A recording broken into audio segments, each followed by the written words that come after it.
Of us outside, come into the auditorium.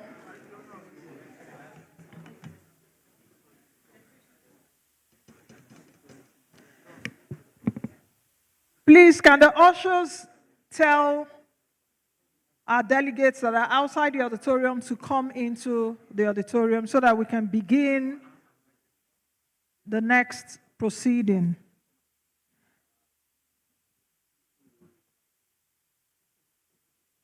All right.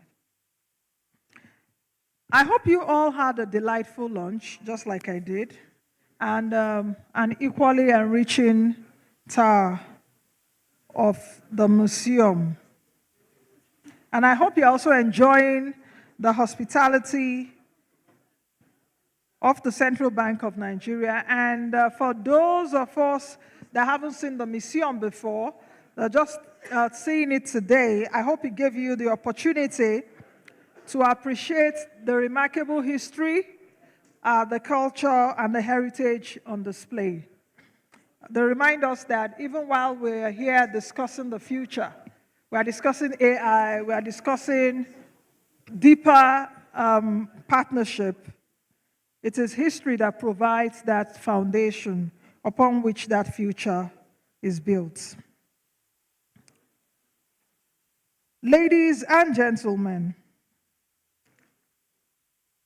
Africa's growth will only be as strong as the pipes that connect its economies. This next panel session examines what it will take to truly knit this continent together through payments, through technology, and through policy that keeps the pace with both. Let me just delve right in. The panel's theme is deepening regional economic integration through cross-border payments, fintech, infrastructure, and policy coordination. Let me begin my introduction with our presenter for today, who needs little introduction because he opened this very forum earlier today. Please welcome back Dr. Chukwuka Onyenwena, EDCC. Please, a round of applause for him.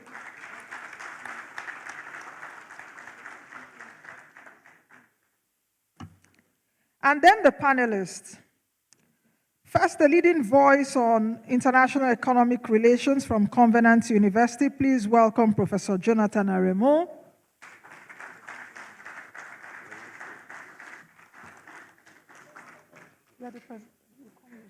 Yes, yes. Okay. Dr. Onyenwena is giving me real, I'm feeling really safe with him just behind me. Yes.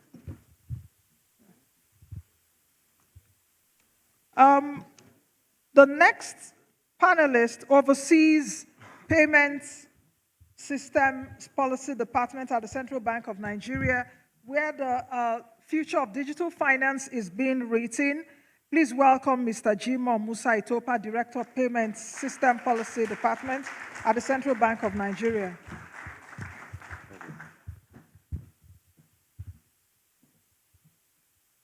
From Lisbon, bringing a valuable European lens to Africa's integration agenda, please welcome Mr. Fernando Jorge Cardoso, Executive Director, Club of Lisbon, Portugal. In case you're wondering, we have another Cardoso in the room, so please, another round of applause.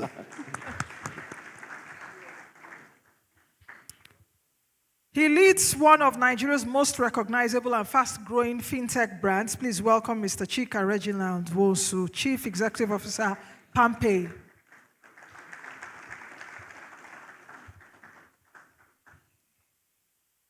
And representing one of the world's largest payment networks across West Africa, please welcome Ms. Folashade Femi Lawal, Country Manager for West Africa, MasterCard.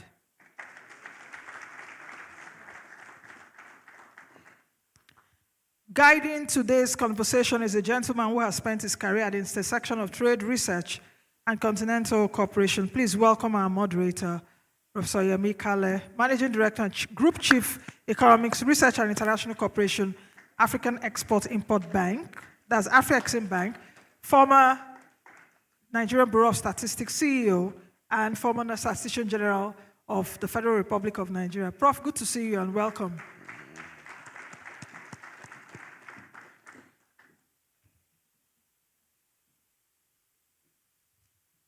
Over to you, Doctor. The floor is yours. All right, thank you. So, good afternoon, distinguished guests, ladies and gentlemen. Welcome to this session on deepening regional economic integration through cross-border payments, fintech, infrastructure, and policy coordination. So, the African Continental Free Trade Area. Okay, I'll start by mentioning the key objectives of the study. One is that I'll touch on the current state of integration in Africa, and then I'll now focus on the role of financial integration as a connector, and then I'll end with policy recommendations. So we all know that Africa has been battling with lack of structural transformation. The productive capacity in Africa has been low and not too impressive. So we see regional integration within the African Continental Free Trade Area as a game changer. It's been tagged as a game changer because we think that it will trigger regional value chains and build productive capacities and also lead to economic development that we've been looking for. But this doesn't happen magically. There are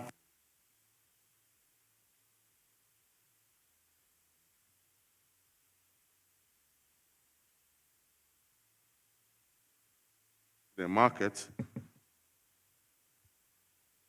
but not a single financial space.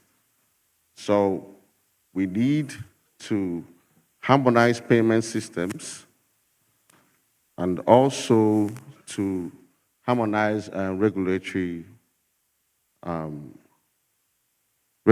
policies. Let's see this.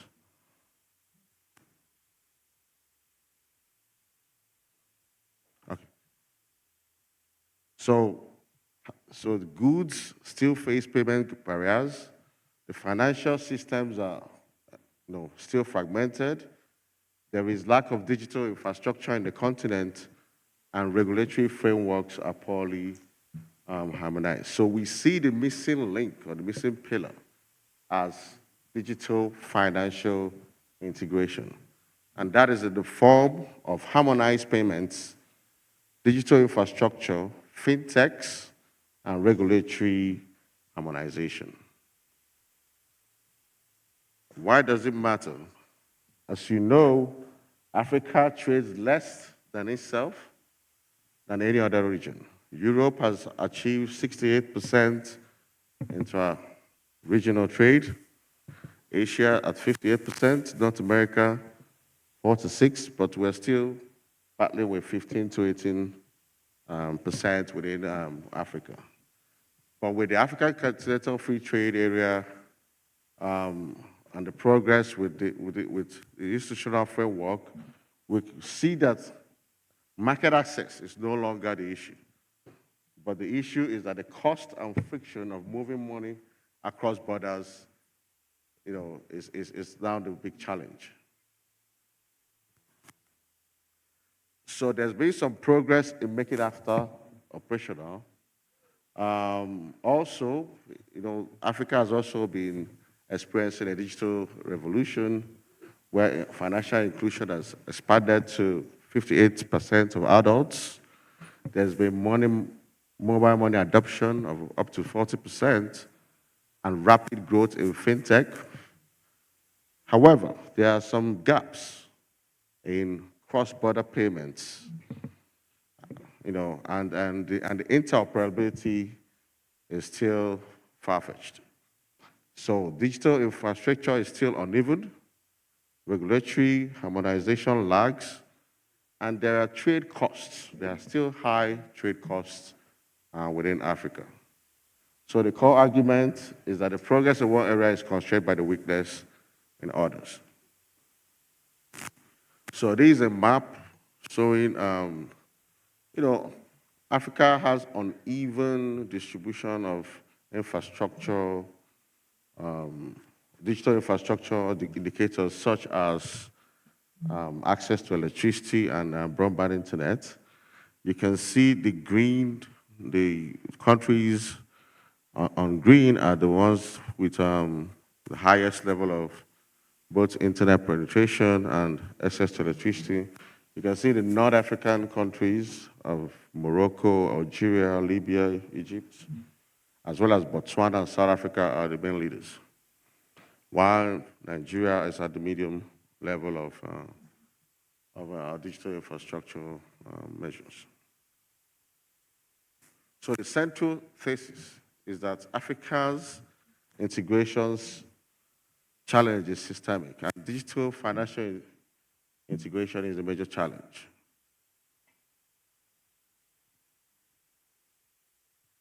Is a major challenge. Digital financial integration is the connective infrastructure that can link trade, financial markets, and digital infrastructure, as well as investments in fintech and innovation, and that could really trigger industrialization, regional value chains, and economic development. So these are some of the channels that which you can operationalize that across sectors.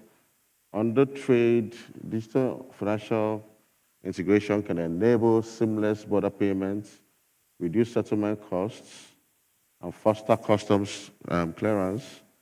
Within the financial sector, we talk about interoperable payment systems, local currency settlement through PAPS, which it's a platform of the Afrexim. We'll hear more about it. And also digital infrastructure like broadband payments. So across all the sectors, or these sectors highlighted here, digital financial integration can really promote its effectiveness and operationalization. So we're looking towards an Africa that moves from its current state of multiple payment systems, currency conversions, high transaction costs, slow settlements, and regulatory policy coordination, while the after secretariats can do the regulatory alignment. Central banks can work on the payment interoperability, while private sector can work on increasing investment and innovation.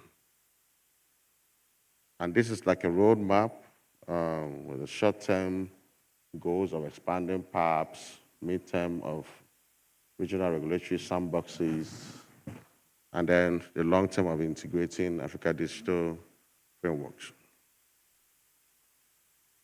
So I end on this note that the success of the AfCFTA will depend not only on removing tariffs, but on removing the financial, digital, and regulatory barriers that continue to divide African markets. And the three concise takeaways are to integrate payments, connect infrastructure, and harmonize regulation. And I thank you for your listening. Thank you.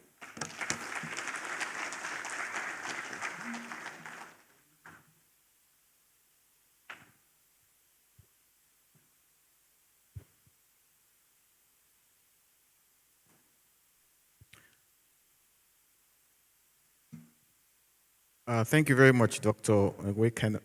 Onyekwena, for another excellent presentation. And just to start by welcoming you all once again to what I believe is going to be a very important, I believe is an important discussion on deepening regional economic integration through cross-border payments, fintech, infrastructure, and policy coordination. The importance of economic integration for Africa in Africa is not a new concept. For decades, Africa has spoken about integration. We have signed treaties, we have established regional economic committees for years, and most recently, as was just recently said, we have launched the Africa Continental Free Trade Area, which, as we know, is the largest trade area in the world by number of participating countries. But the reality is that we tend to have done the, should I call it the paper part of building this market. We seem to have moved a lot faster.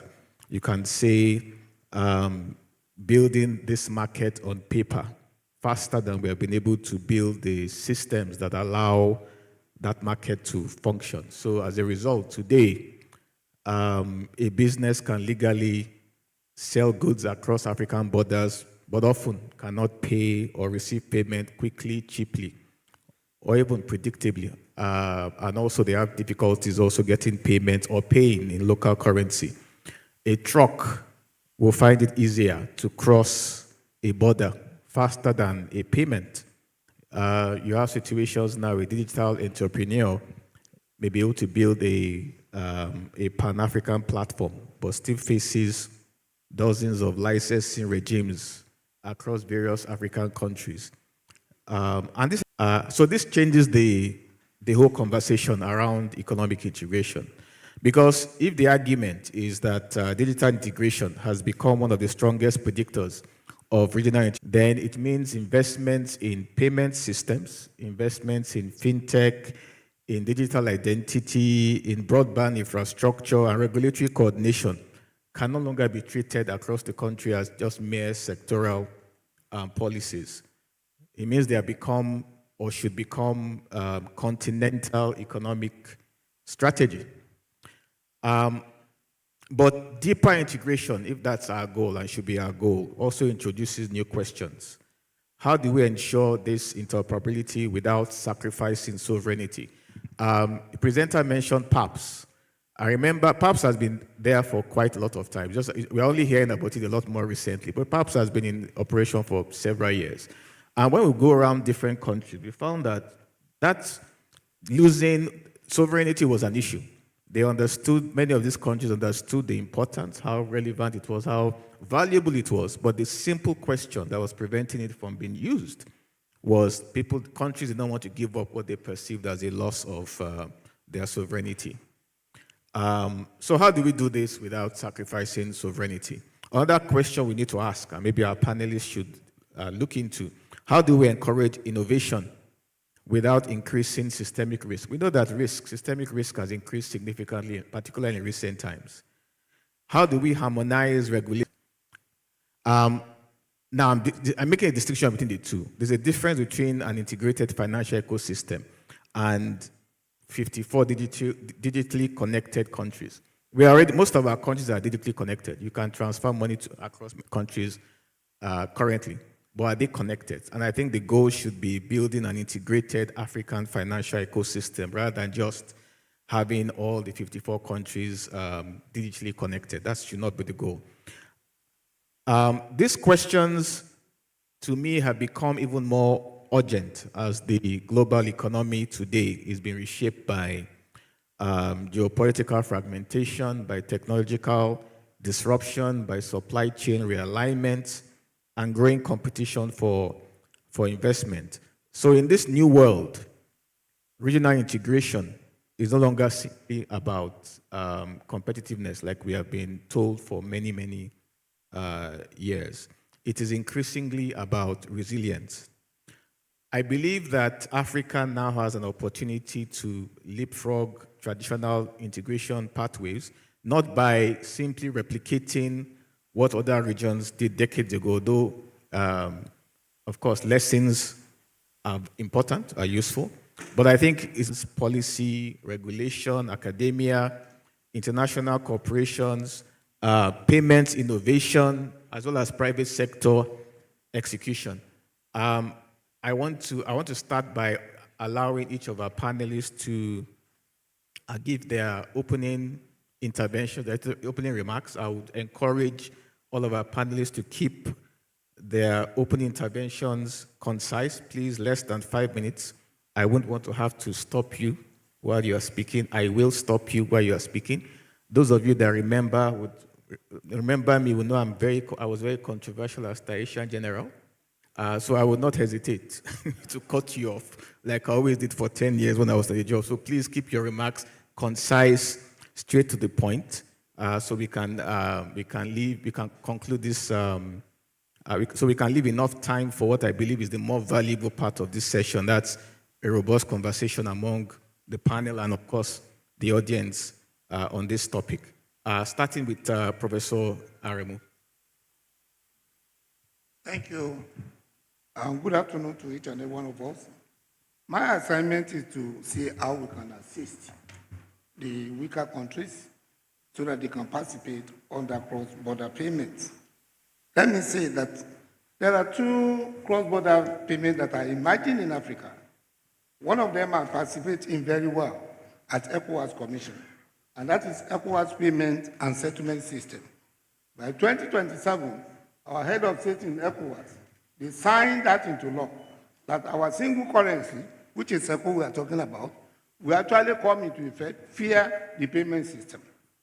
But while we were doing that, APRESIN, they came up with another payment system, which is for the continental payment system, and that's the Pan-African payment system.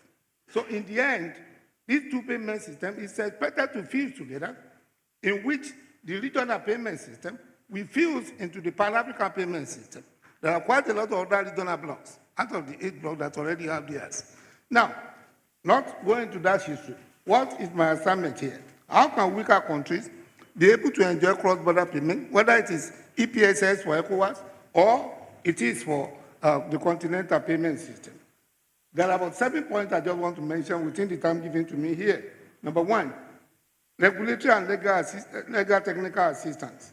Many of our countries today will need assistance, even including Nigeria, that may have talked that they are doing very well. No, in the area of aligning our payment system, in line with that of ECOWAS and AFTA, there are certain obligations we need to meet. Then other payment systems to be developed, electronic transformer act have to come up, electronic signatures must be there, data protection has to be there, cyber security, and quite a lot. How do we get this one done?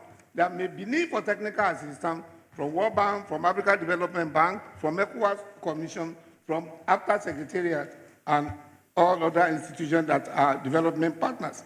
Secondly, the payment infrastructure at national level, we are talking of AGS and RTGS, need to be developed and be operational. Luckily, that is okay for Nigeria, but for other African countries, that has to be equally done to be able to participate very well. But for the cross-border payment, there's need for support of integration into PAPS, that's Pan-African Payment and Settlement System, as well as the EPSS, ECOWAS Payment and Settlement. So thirdly, there is need for digital infrastructure development, and he mentioned that, that's our moderator mentioned that one. You know, several of our members say we face a lot of digital infrastructure, and therefore the issue for national broadband expansion, the issue for rural internet, because we want to cover everybody, don't want to leave anybody out. And then the issue of fiber optic backbone and cloud infrastructure, public infrastructure, as many as other things have to be put in place. Number 4 is institutional capacity. What I mean here is that all the country, the institutions that have to participate under the cross-border, there's need to give them assistance. And I'm talking of Central Bank itself, Ministry of Finance, Ministry of Industry, Trade and Investment, and up to that line, to the telecommunication, NIPC, so many other institutions, there is need to actually give each and every one of them the adequate and proper training that is necessary to participate. Then the next one is the fintech ecosystem development. Quite a lot of our financial technological instrument ecosystem, they need assistance also because they are the branches that will actually allow the payment system to reach all the unique components of our national economy. More important, number 6, is the issue of SME readiness. I heard this morning, the number of SMEs that are in Africa, and they used to constitute about 90-something% of the companies in some countries. Therefore, if AFTA is going to work, if cross-border is going to work, then our payment system must be able to reach them. There must be enough training. There must be e-commerce readiness. There must be digital financial literacy. There must be trade financial awareness all through them. But let us take note that special attention must be paid to women and youth because we already have a protocol about them. and they equally constitute substantial people patronizing the SME. Custom digitalization, I don't have to mention that, you already know that one. At the touch of a button, customs should be able to do their job without too much hassle. Also, number 8 is interoperability assistance, the ability to connect all the relevant institutions in this particular platform is very important, and we are talking of the issue of upgrading the single window system to be able to make sure it interacts effectively. Not only that one, there is need to put in place even multimodal transportation system that will enhance the movement even of the product. It's part of the things that have to be done so that the payment system we are talking about will allow goods to move and payment will move. In addition, human capacity. We cannot but develop the human capacity of our national economy and our regional economy very well, because they are actually the one that will be able to do all this kind of arrangement without much problem, including judiciary, legislators, everyone that's involved, so that they're able to know what their role are under a cross-border payment, either ECOWAS payment and settlement system or the Pan-African payment and settlement system. There have to be what I call targeted financial support.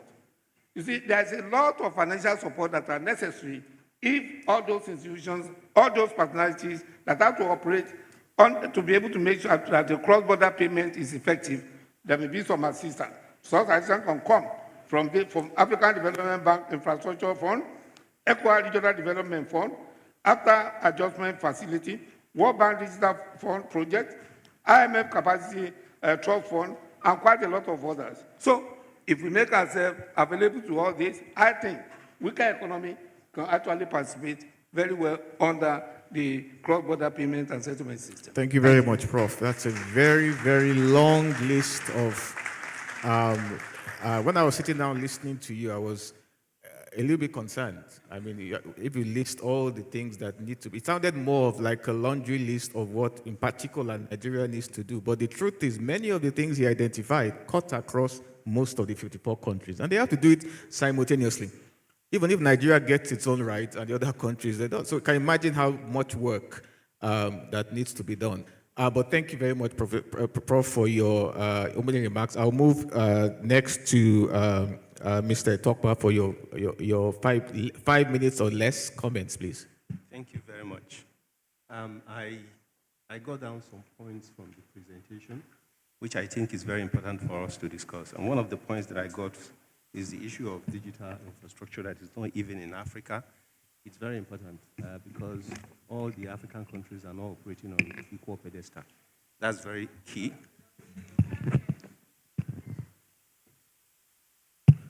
Yes. Right? Okay. Yeah, so one of the things that I took from the presentation has to do with the uneven digital infrastructure in Africa. And it's very, very important because all the countries in Africa, the central banks in Africa are not operating on equal footing. Some countries are more developed in terms of digital penetration. It's very important that we solve that problem. If we don't solve that problem, cost of doing cross-border transactions will be extremely high.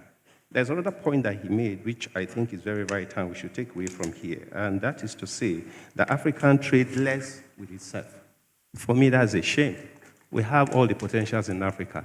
And that brings me to the various bodies that are saddled with certain responsibilities, and all of them are needed. AFTAC is one. Afrexim Bank is also another body that will be needed in solving this equation.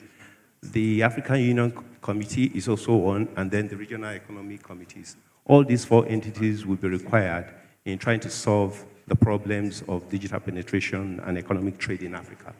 For the AFTAC, it will basically be setting the rules and coordinating and harmonizing policies, because I think it's the only body that has the approval of the 54 head of states to present one African market.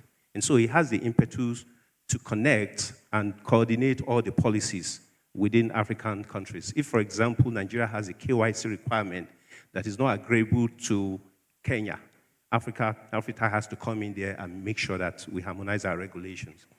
The Afrexim Bank will provide liquidity. It doesn't have the impetus to summon any African country, but it has the liquidity, it has the infrastructure.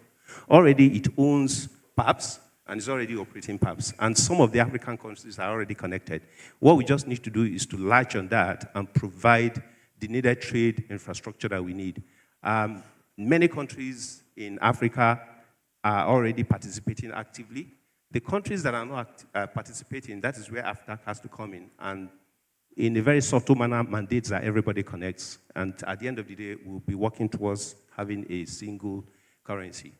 The African Union will then have to come in where there are internal corporations, where there are internal legal, external legal cross-border transactions, is the provision of liquidity.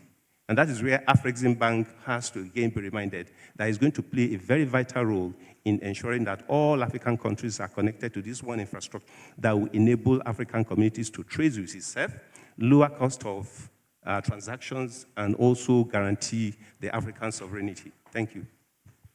Thank you, Mr. Etopa. There's one question I was going to, from what you said, that I think is very important with them to ask. I think you are trying to, I think I like the way you try to break down responsibilities in terms of who needs to act. I think it's a question I'm going to come back to later, but I think I will just move to, first of all, move to Mr. Cardoso, not the one we know at Central Bank, the other Cardoso, to please give us his opening remarks. Please, 5 minutes or less. Thank you. Thank you. Thank you very much. First of all, thank you for inviting me. I have told this to some of my colleagues of this panel. I'm the only one that is not Nigerian in this panel. And not being Nigerian, I'm also a Portuguese one. Let's say, coming from a former colonial power that was probably the greatest one in the 16th century. And we were in these vicinities. We more or less stopped in Elmina when he found the gold, and then go on to the south, to the Indian Ocean, passed through Mozambique, and by the way, I'm also Mozambican. I have the two nationalities. I lived there for 33 years, and I continue to go there. And I lived the 10 first years of independence. So when I speak about Africa, I'm not only an European. I also have in my cutlets, in my ribs, the smell, the sound, and the feelings. And having said that, I will say that I was seeing somebody there filming, and I read in the back, Zulu films. And I thought, Zulu?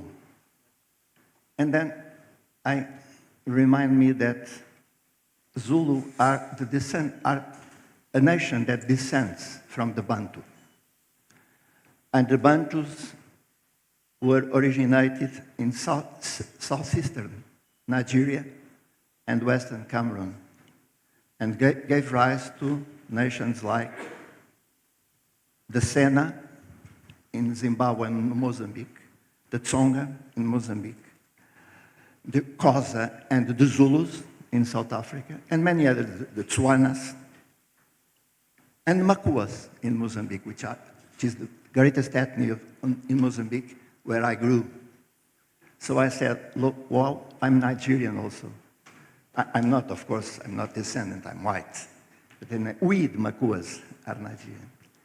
So my first point is to say just not when you, Nigeria, you are not only the ancestors, the origin of the Bantus. You are also, in the northern part, the origin of the Hausas, and later on of the Sokoto Caliphate. And in the southwestern of the Yoruba kingdoms. So Nigeria is completely central to the history of this continent. And maybe when you invite Mr. Donald Trump to come to Nigeria, you can remind him that, just for him to feel, well, I could not begin without saying this. I'm sorry. I like you. Thank you, Mr. Cardoso. Let me begin by Let me begin by thanking the authors. I will take 4 minutes. Let me begin by thanking the authors of the background paper for this panel. I fully agree with its central message. The African continental free trade is about much more than trade. From regional institutions, what only effective domestic governance, state capacity, and productive transformation can deliver. Historically, this distinction was less apparent. Pan-Africanism gave continental unity an extraordinary political significance. It inspired the struggle against colonialism and affirmed the dignity and sovereignty of African states. The legacy deserves recognition, but history moves. Today's priorities are state consolidation and productive transformation. Development does not begin with treaties, declarations, or institutional blueprints. It begins with capable and resilient states, effective domestic institutions, productive firms, education, infrastructure, and investment. Regional trade cannot expand in the absence of tradable goods, and no single institutional model can adequately respond to 54 different realities. African countries are also diverse in their political economies. Some continue to rely on rent-based systems of governance. Others have advanced further in institutional consolidation and productive transformation. Many continue to confront conflict, chronic insecurity, or weak state institutions. It is therefore unrealistic to expect a single development strategy or a single model of regional integration to fit all. History itself offers no universal model. Europe integrated after developing productive economies under exceptional political circumstances. Post-war reconstruction, determination to prevent another continental war, and unprecedented American political and economic engagement during the Cold War. East Asia followed a different path. Mr. Cardoso, please, 30 more seconds, please. Sorry? Can you, we need just 30 more seconds, please. If you could round up in 30 seconds, Oh, I can't please. stop here. No, you can round up in, you can round up in 30 seconds. Thank you, Mr. Cardoso. You will notice I gave Mr. Cardoso a few more minutes after the 5 minutes. For two reasons. I think he was offering a very interesting, from a non-African perspective. And secondly, I'm not sure his relationship with the central bank governor, and I wanted to ensure that I'll be allowed to leave the building today. So I gave him a few more minutes. But thank you, Mr. Cardoso. I think you are making a lot of very interesting points that we'll get into during the Q&A. Q&A. So please just keep those thoughts. I will get back to you. Next is Mr. Nwosu. You are most likely not related to the governor, so I will not give you more time than is allotted. So can you please, your 5 minutes, actually 5 minutes intervention, please. Thank you. Okay, thank you very much. So, good afternoon, distinguished guests. I'll be speaking from the fintech perspective. You know, the truth is that Africa has never lacked ambition for integration. We have agreements, we have trade protocols and initiatives, such as the African Continental Free Trade Areas. Yet, despite all these efforts, only about 16.84% of African total trade occurs within the African continent. This raises an important question. If the ambition for integration exists, what is preventing that ambition from becoming an everyday economic reality? The answer increasingly is that integration is not simply a trade problem, it's an infrastructural problem. A business can have a legal right to trade across borders, but that opportunity means very little if they cannot easily pay its suppliers, receive payment from its customers, access to reliable connectivity, navigate customs, or operate within a predictable regulatory environment. In other words, Africa does not only need agreements that connect markets, we need systems that make those connections work. Payments underpin almost every part of economic activity. They support transportation, logistics, commerce, salaries, supply chain, and small businesses. When payment systems are reliable, accessible, and secure, they make the wider economy more efficient. For us, at PAMPay, we therefore see our role as extending beyond simply enabling transactions. We are helping build the digital rails that allow individual businesses to participate more confidently in the formal economy. For us, inclusion is particularly meaningful because out of every 4 PAMPay users, 1 identified that PAMPay is their first bank account. That is more than financial access statistics. It represents what becomes possible when people who may previously have been excluded from the formal financial system gain access to reliable financial tools. And behind every transaction is the real economic activity. A small business owner paying supplier, an entrepreneur receiving money from a customer, or an individual using digital finance for the first time to make greater control of their economic future.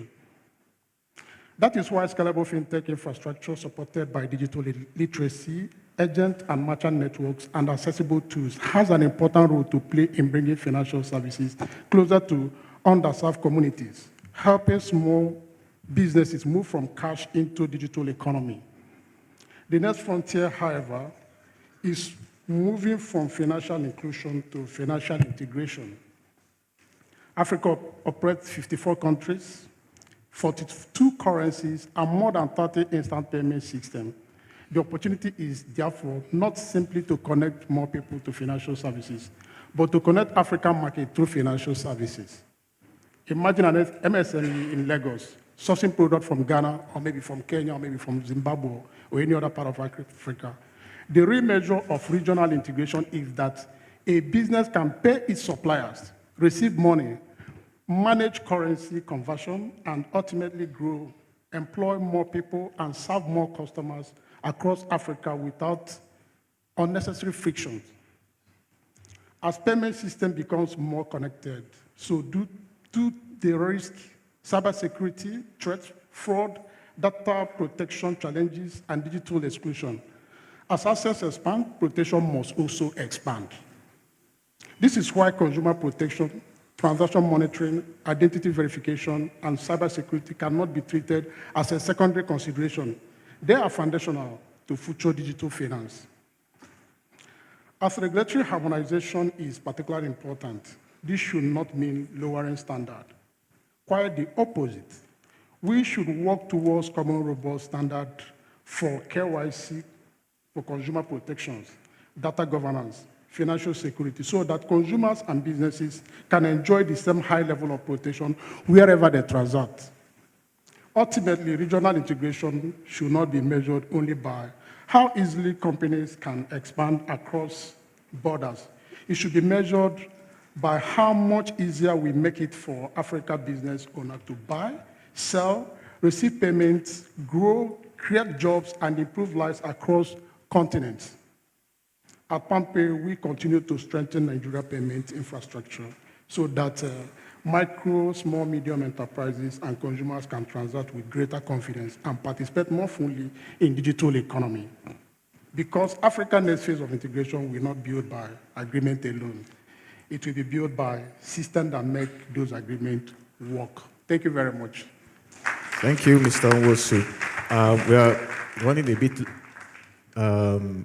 a bit behind on time, so I'll go quickly to our final panelist, Ms. Folashade Femi Lawal, for her introductory remarks.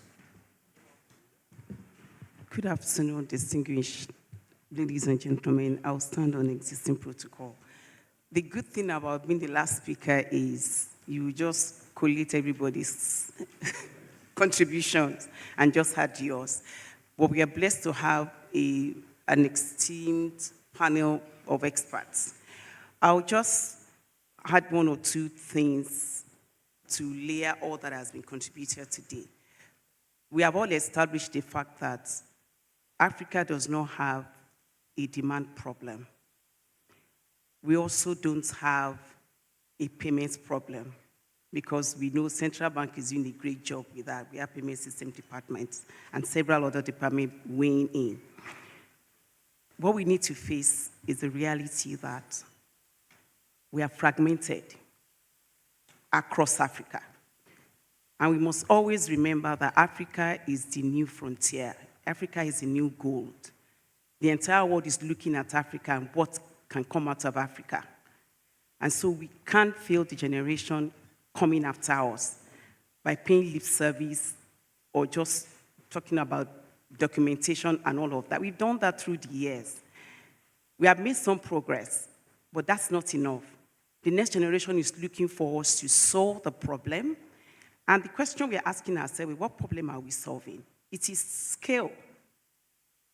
And that scale is determined by how we can reduce the fragmentation. Today, unlike the developed countries, African payment flows is still spread across many small corridors across the world. And that gives us heavy dependency on correspondent institutions to support us with our cross-border. That needs to change because we are big enough to solve us. So the part I will come in will be, the goal is equal opportunity, not equal outcomes. What Nigeria can do is different from what Ghana can do. And so we mustn't measure results by who does the most transactions. It should be access. How many Africans across the spread have access, equal access? We should divorce ourselves from the outcome. What our focus should be is to drive that access. The next generation will ask us, what did we make of the opportunities that we have? And we also don't have infrastructure problem. Infrastructure can reduce dependency on correspondent banks, but it does not solve policy harmonization framework. And we are the one that can solve that as well. Even as cross-border transactions grow, then we need to talk about trust.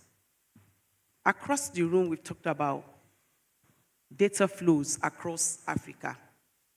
Ultimately, what will determine the success of all of this is the trust elements, where the participants can confidently say, look, I can do transactions across Africa. And the focus lens will be reducing cost. Because as long as we are going through correspondent banking, we will have increased cost, reduced liquidity. Because when the institution sending the funds max out their limits, you have to join the next queue. And it's not visible to the consumer. So we have to unite, we have to be unanimous and be deliberate and also intentional in growing from fragmentation. We just want to show that, okay, this is my country, just show the flag. We got to go beyond that. We have to ensure that larger economies may gain more volume.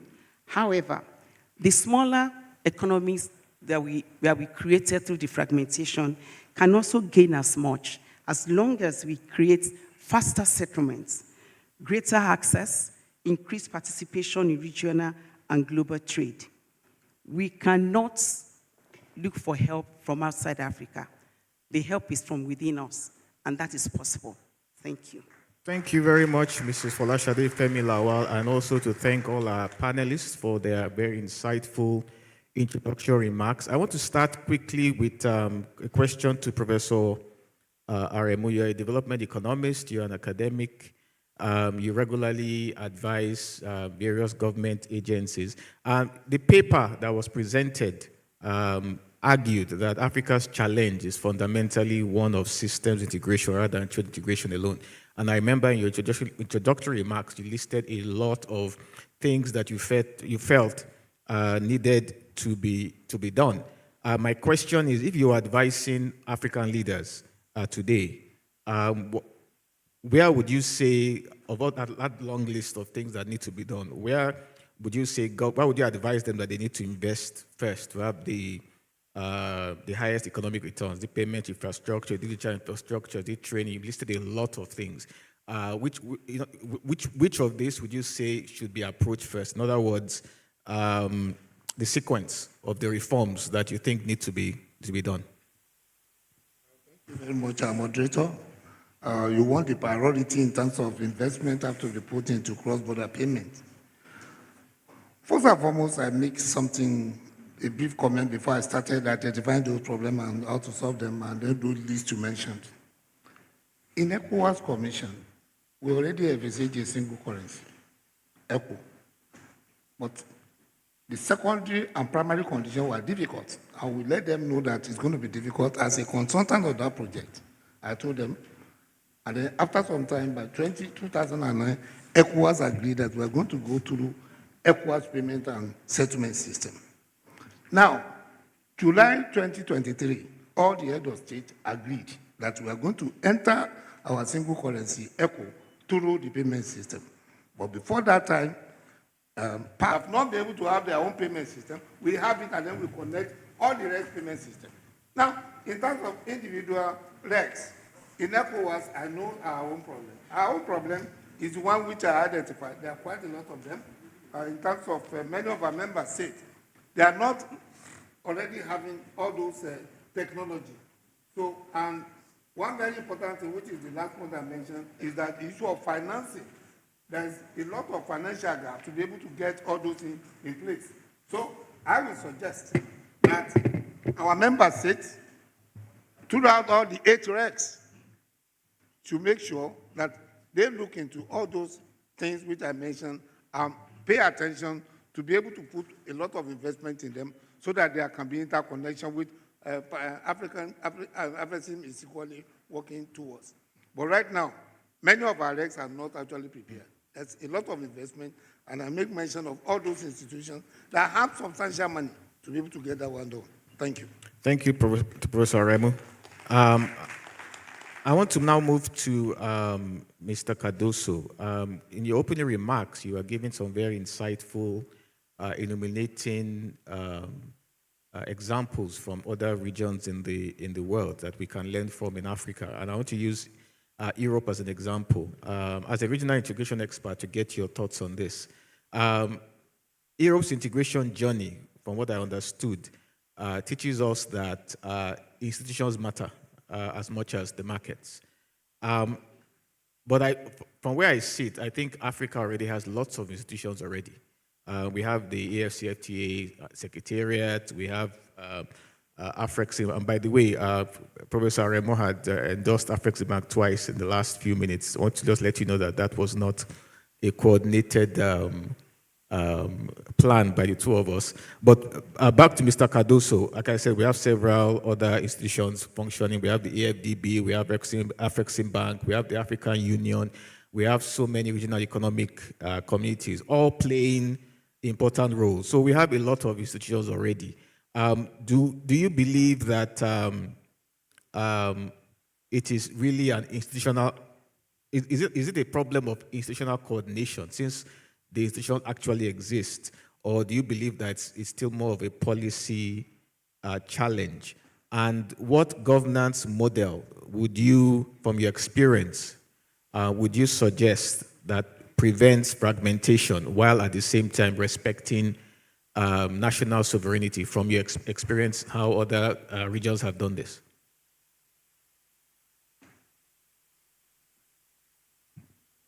So, you are questioning me. You are questioning me. Yes, Mr. Cardoso. Should I Okay. repeat the question? My point the point that I didn't make, I will make with your question. My point is that as far as regional cooperation and integration follows and agrees with the interests of domestic groups, elites, and coalitions, so regional cooperation and regional integration will proceed. If it does not coincide with the interests of those that are in the countries, it will not follow. I have lived the difference between SADC with two Cs and SADC with one C. Southern African Development Coordination Conference. It was not a regional cooperation, but it was an example in which all the countries, there was a common enemy, apartheid. There was a lot of external support, but there was really a work together of the countries, building building infrastructures that served to all of them. And that proceeded very well. When SADC with two Cs transformed after the Cold War in SADC with one C, SADC ceased to function. SADC is an inoperational organization. Okay? So my point, answering to you, I don't know whether I answered to your question, but this is my opinion. The regional goes better if it represents the domestic interests. And this is the more important and interesting thing. If we look at Africa, we can see, look at North Africa. In North Africa, please do not tell me about regional integration. Why? Because politically, those countries, they do not look to each other. Okay? Look at Sahel. Don't talk me about integration in the situation that exists. Look at Central Africa, DRC, Central African Republic. What's happening there? My point is that the domestic conditions, domestic situations are what should be looked at by regional institutions if they want to prosper. If not, it will be meetings, it will be speeches, it will be decisions that some will follow and some will not follow. So my point here, and I'm not speaking here, I'm speaking against most of my colleagues in universities in Europe, because they are completely enthusiastic of the trend for regional integration in Africa. But Southeastern Asia developed and never, until today, followed regional integration. Europe followed regional integration because it constructed first development basis for that. And we are trying in Africa. I'm not saying that this is wrong. What I'm saying is that we cannot build a house from the roof. We have to look to domestic situations in the countries and interests. And regional integration has to proceed according to this. This is my opinion. Thank you, Mr. Cardoso. Thank you very much. Moving quickly to Mr. Itopa, I want to get your perspectives as a central banker. I think most of us will agree that central banks face a delicate balancing act. They must enable innovation while at the same time safeguarding monetary stability, cybersecurity, financial integrity. And we have also argued here that interoperability is also very, very important. But as payment systems become increasingly interoperable across borders, which is what we are trying to get to and we feel is very important, how do you advise that regulators like such as yourselves can avoid creating either excessive fragmentation or excessive centralization? In other words, where should the regulatory balance lie?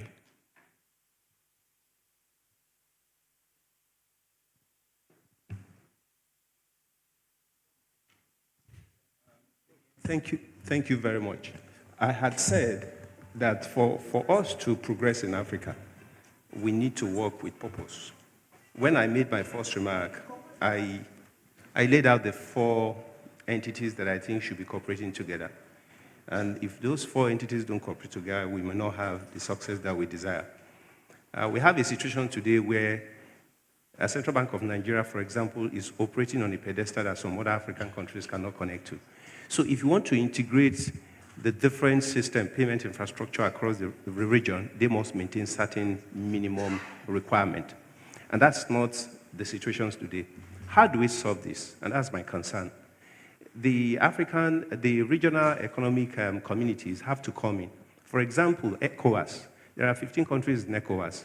Why can't the countries in ECOWAS come together as a bloc and begin to refine their regulation and standardize it as a bloc? Then the eastern region will come in, the northern region will come in, and all together we can pull to the center. Today, if I take my passport, my ECOWAS passport, I can go into any of the ECOWAS country free.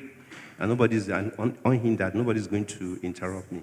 But today, if Central Bank of Nigeria license a payment service provider, a fintech, he cannot take that license to go and work in Ghana, neither can he take it to Sierra Leone, and we're in ECOWAS.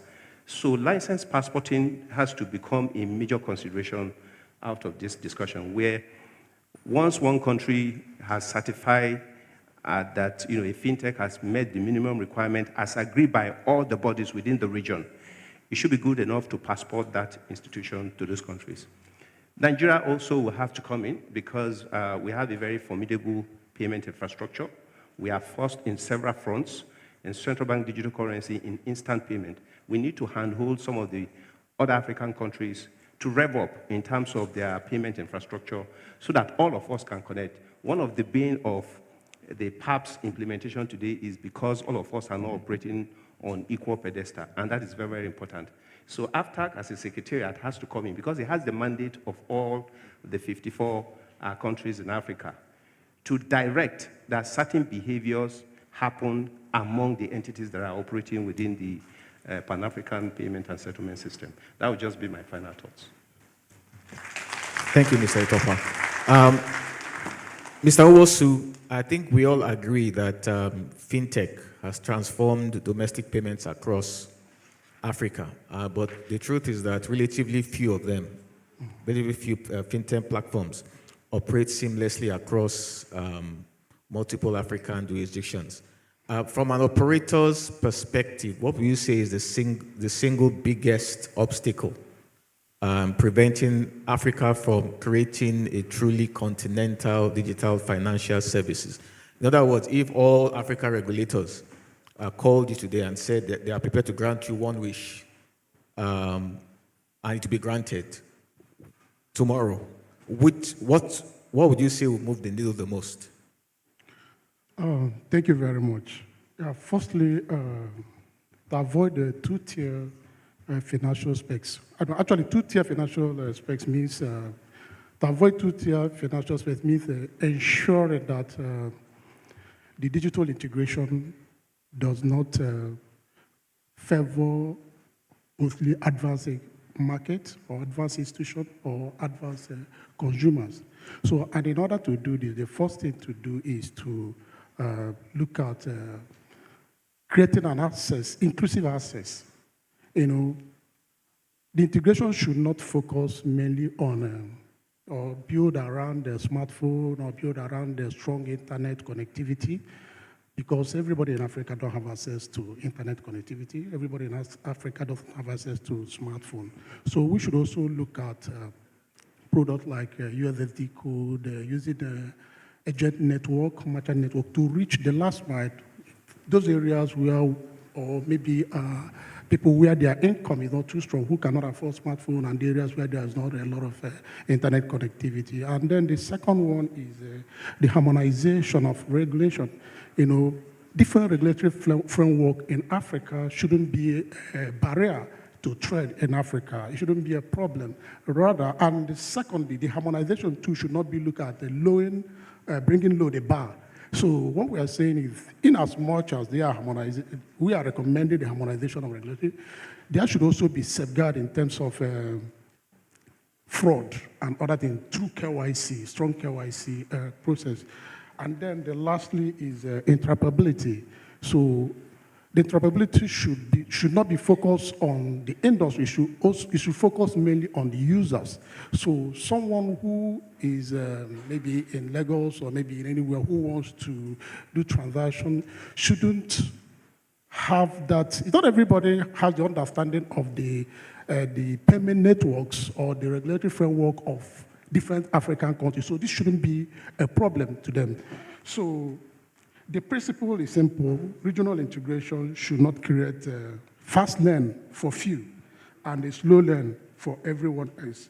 It must be designed to make more people and business to participate safely and benefit meaningfully. Thank you very much. Thank you very much. My final question before I open it up to the audience for questions, to Mrs. Folashade Femi Lawal.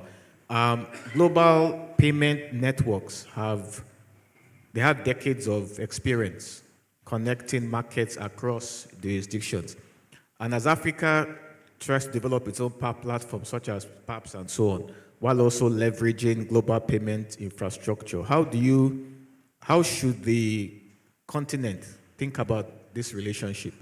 From your perspective, do you see this as competing systems? Are they complementary systems? Or are they different layers of the, more or less, of the same ecosystem? And how can Africa ensure that the interoperability that we're talking about ultimately benefits businesses and consumers across the continent of different sizes, and not just those in the largest markets?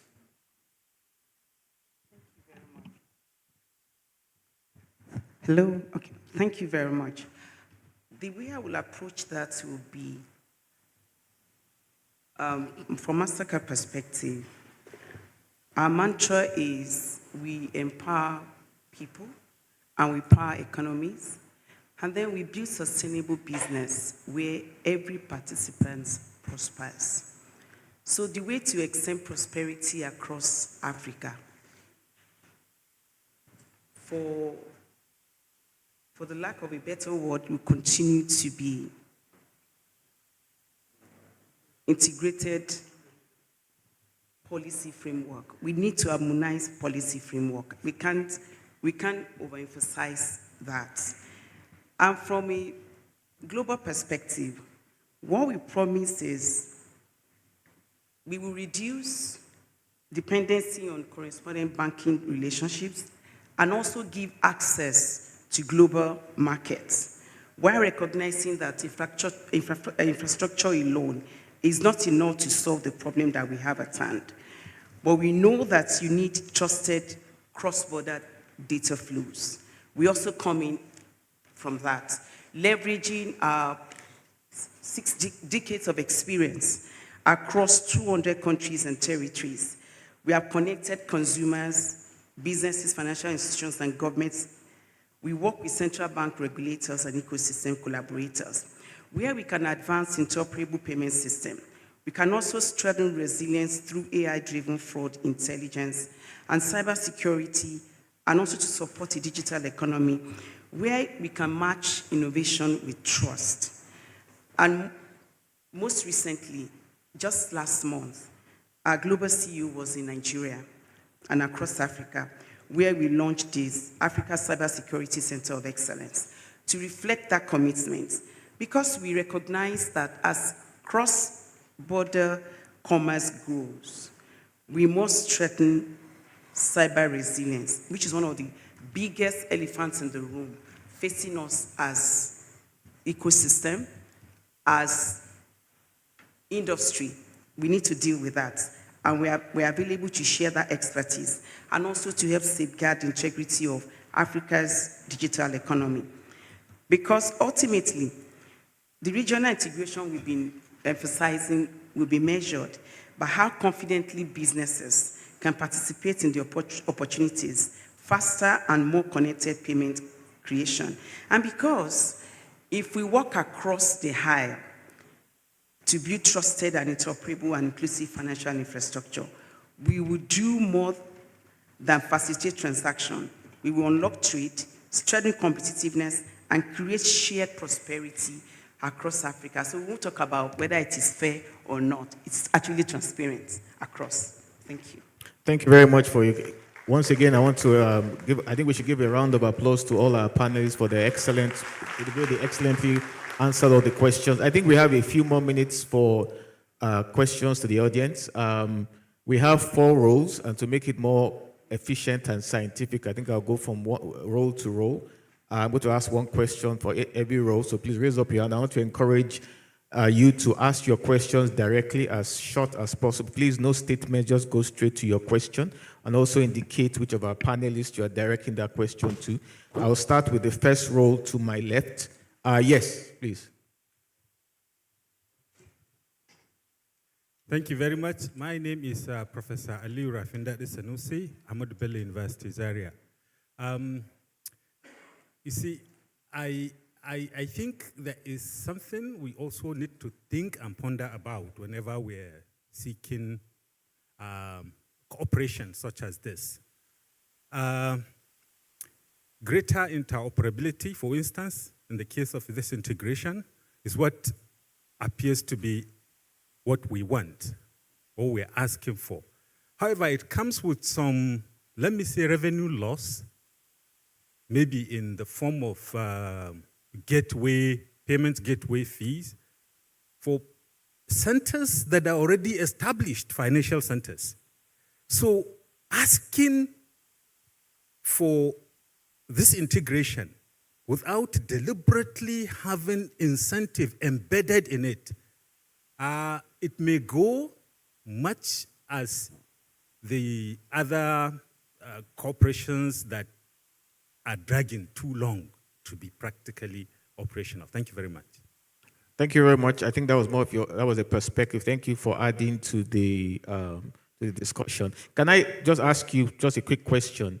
You mentioned incentives. Do you have an idea? What kind of incentive do you think will be applicable in this case? You know, as they are speaking, so I'm thinking, it's not that I have sat to, but this is the point I'm making.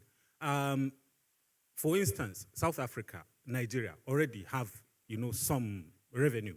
You see, the point Cardoso was making about the local conditions, the incentives, what do the locals really want? That is what made me think of, okay, so what am I losing and what am I gaining if I'm to allow this interoperability?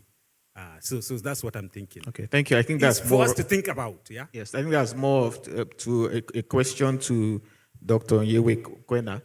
I guess he's saying that further research has to be done to identify those incentives. Well, thank you very much for your perspective.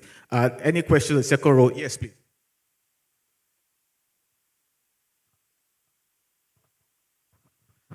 Thank you very much.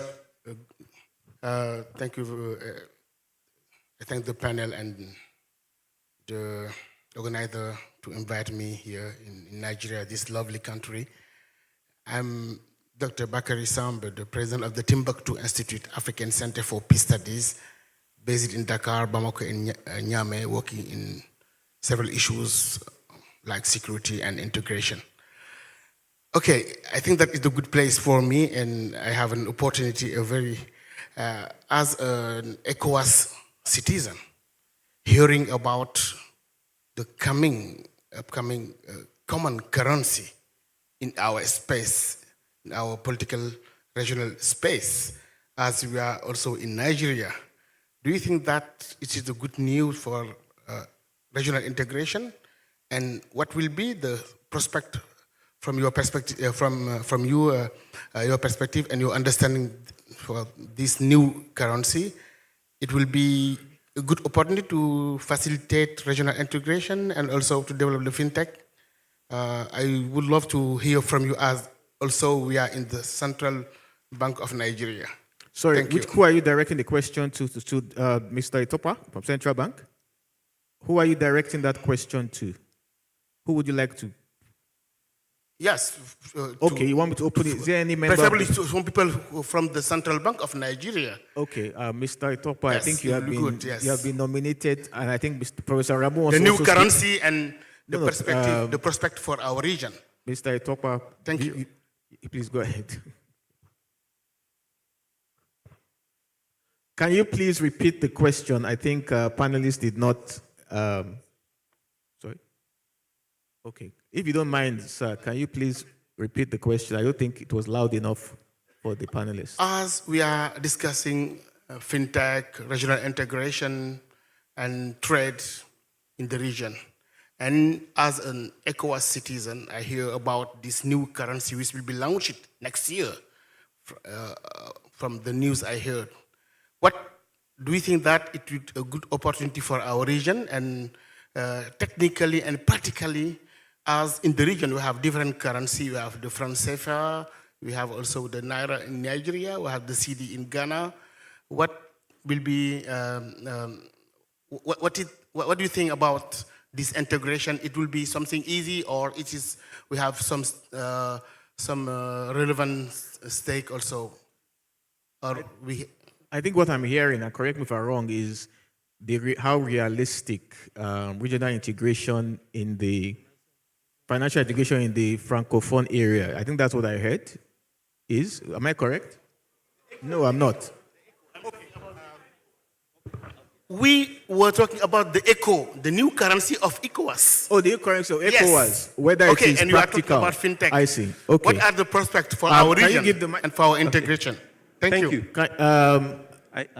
Yes. You want, Do you want me to respond? yes. Yes. Thank you. Okay. Thank you very much. My name is Kalilou Traoré.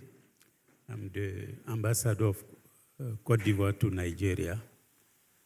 I'd like to thank all the panelists, and particularly Professor Aremu, who know very well ECOWAS because we work together at a certain time there. Of course, there are many efforts to facilitate the integration on payment system. You mentioned the AFREXIM initiative and the ECOWAS initiative. And there are also many private initiatives trying to transfer money from one country to another. But most of them, they are facing some of the challenges. Maybe I would like to hear from Professor Aremu and other panelists on that. The first thing is the regulation from the central banks, reducing the transfer of the money. There are a strong regulation, Central Bank of CFA or Central Bank of Nigeria or Ghana. Or so. The other thing is the pricing. When you want to transfer money from one country to another, you have to pay very high level of commission. So that's also one of the challenges. How do you think that we can also think? I think I would like to stop on these two main challenges. Just one word about the ECO. Of course, during the recent summit of ECOWAS, the head of state decided, as already indicated, to launch the ECO on 2027. It doesn't mean that in January 2020 we will have ECO notes on the market. No, it's a launching.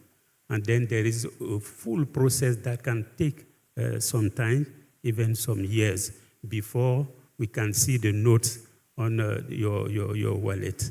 So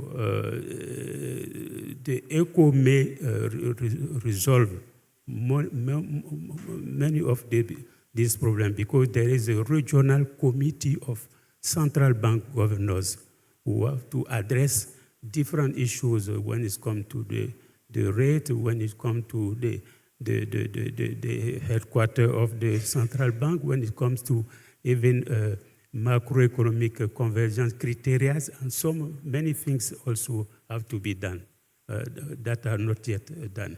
So there are a lot of challenges now. Many initiatives, I received many companies saying that we want to send money to Côte d'Ivoire.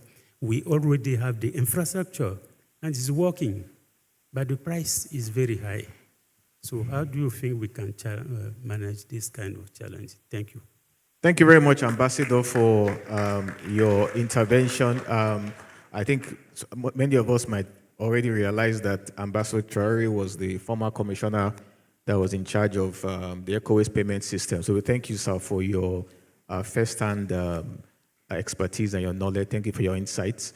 We'll go to the third row we'll take, okay, we have a few more minutes. We'll take a couple of questions from row 3. There are 4 hands up.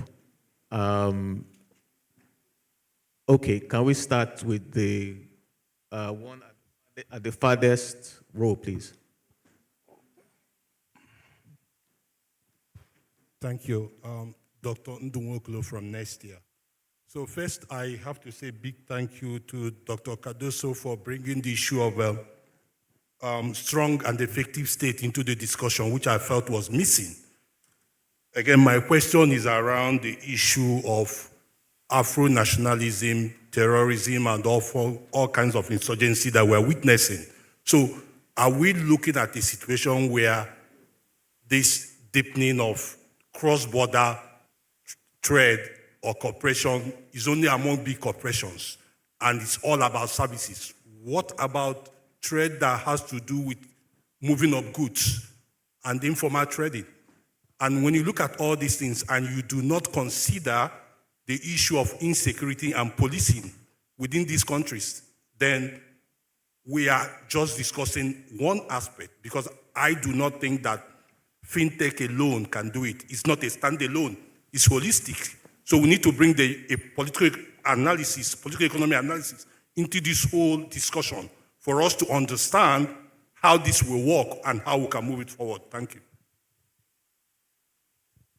Thank you. Again, I don't think that was was that a question that you directed to someone, or I think it was more of a comment. It's a comment, but yes. I think Professor Aremu can take over that because Absolutely. he's a professor of It's economic relations. Professor Aremu. They said, do you want to react to his comment? Thank you. Take this. Thank you very much. I think I'm privileged that my former commissioner in ECOWAS has spoken. That's Commissioner Traore. He's on a higher level as assignment from ECOWAS now. He was actually in charge of ECOWAS Monetary Cooperation Program, and the ECOWAS payment and settlement system moved very, very fast under him, so that by 2023, we had a law in ECOWAS.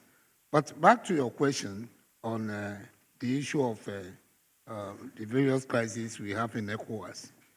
The entire global economy is not at ease. So it's not only ECOWAS. So, and that will not actually deny us of moving ahead to be able to do what we need to do. So, including many parts of African countries also have certain kind of problem or the other. So I don't think that the problem will deny us of what we need to do. So, but what is very important is that every of the map out programs, let us see what we can do at an individual economy, at regional economy. This payment system is very critical. And when ECOWAS was just on free trade area, they recognize it. But ECOWAS are graduated to customs union now, and then inside African Continental Free Trade Area, which is higher than AFTA. That is where we're operating. In fact, we enter AFTA with our customs union position. That is to say, we have a lot of commonality, particularly the common external tariff, which is the basic thing under a customs union. Quite a lot of other regs, they have not reached that stage. And thanks to our commissioner that is there, those are people that actually make the thing work.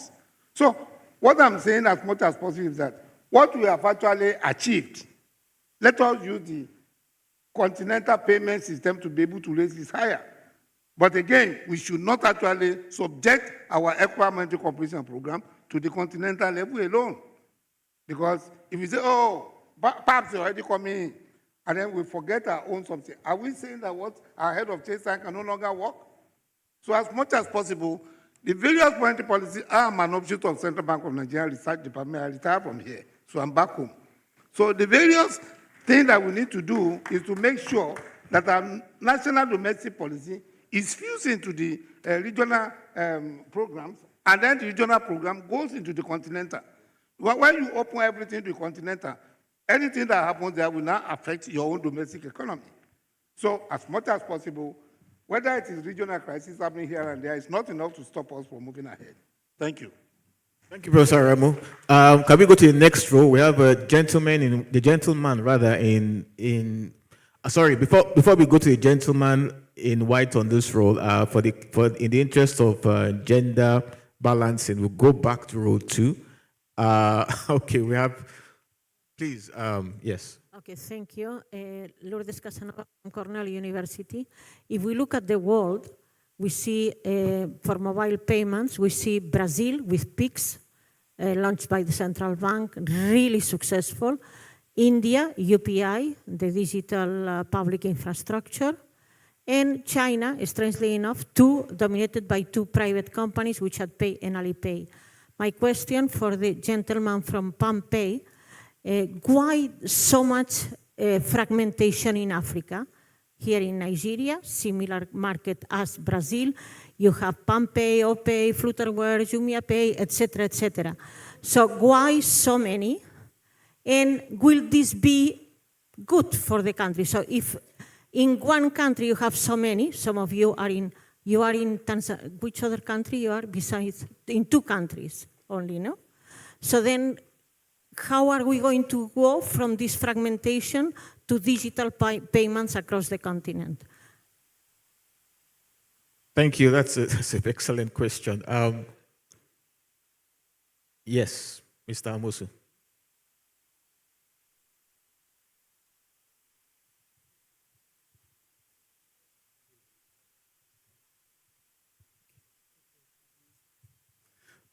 If I get you correctly, you are asking why we have PalmPay in Nigeria, we have in Tanzania, and we have in other countries.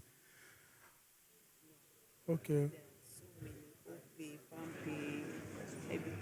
Okay, actually, okay, if I'm to come to that, you look at, if you look at the Nigerian population, we have the population of over 230 million people. And if you look at, as at 2019 or before now, you look at the exclusion, it's almost over 68%. So that means we need this PalmPay, OPay, MoneyPoint, and the rest to meet up with the demand of ensuring that we bring in as many people as possible to the formal economy. I don't know if this has answered your question. Okay. Do you want to take another stab at it, or you are convinced with your response to the question, even though she's not convinced with the response? Okay. Or are you saying anybody else want to? Company?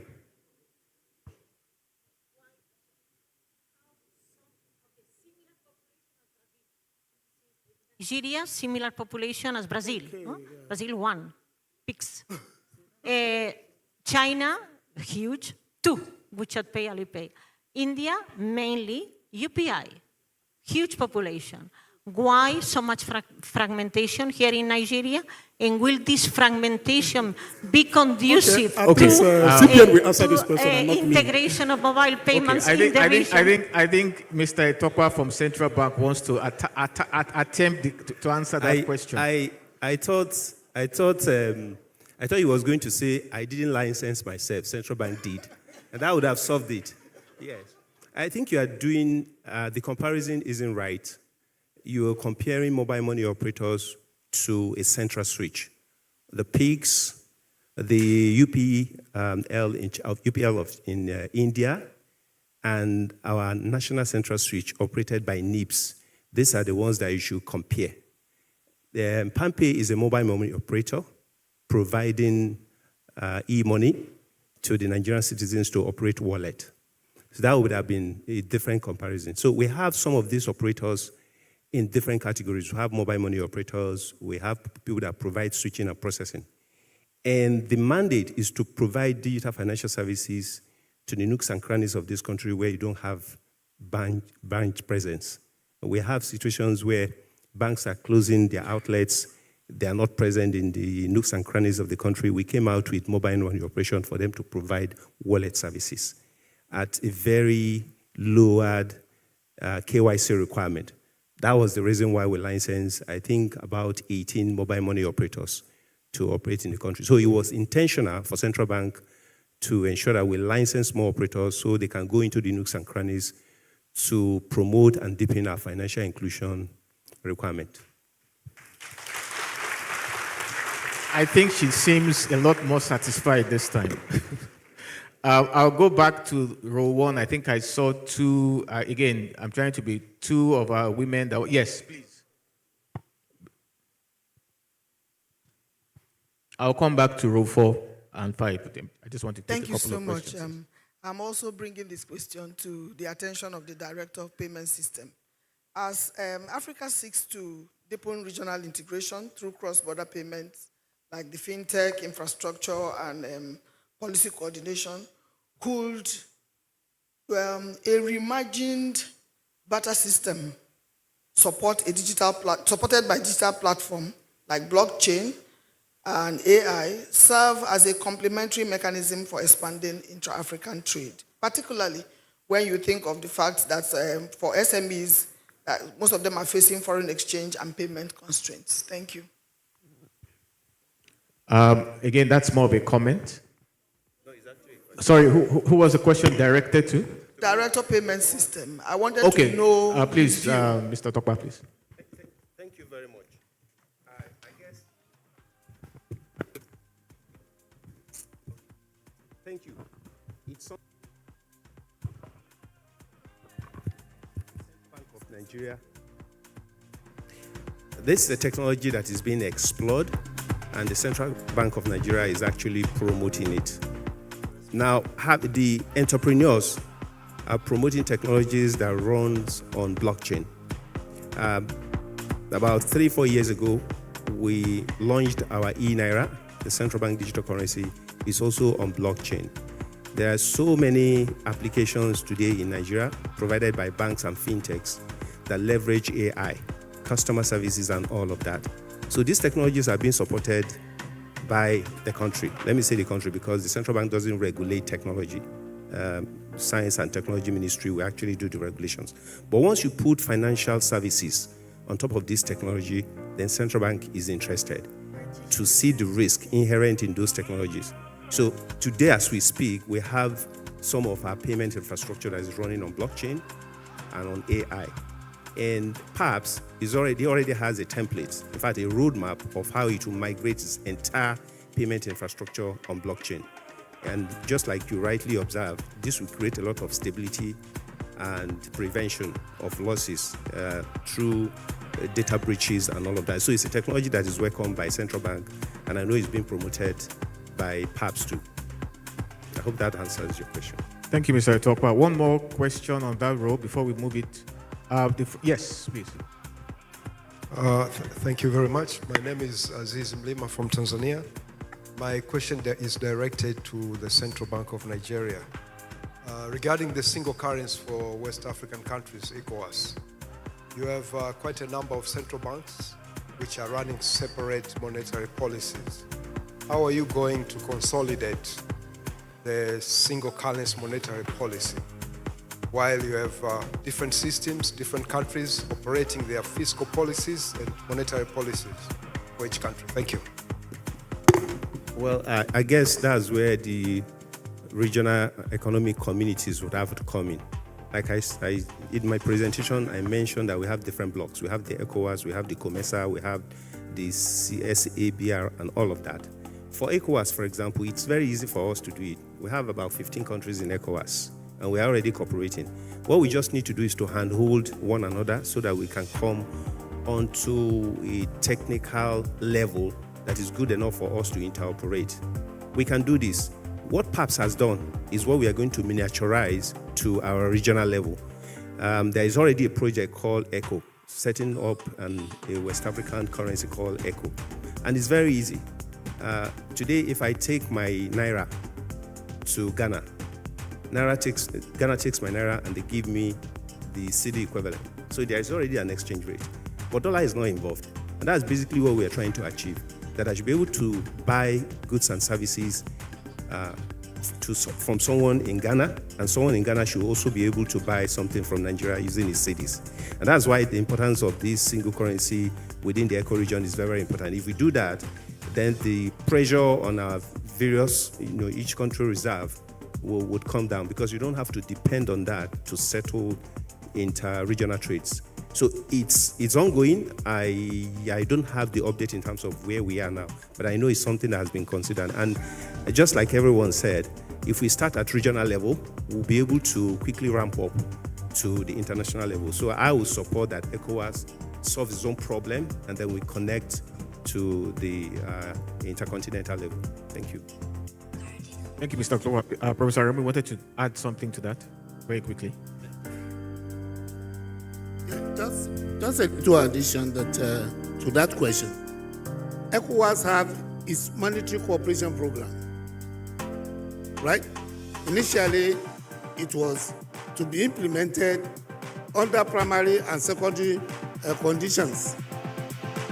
But ECOWAS later on, and my commissioner who was directly in charge is here, now discovered that we now have to go through a payment system. That is to say, if this thing costs $5, this $5 has an equivalent in Naira and in CD. If I'm buying it from Ghana, they can debit me in Naira and credit Ghana in CD, and they have paid, right?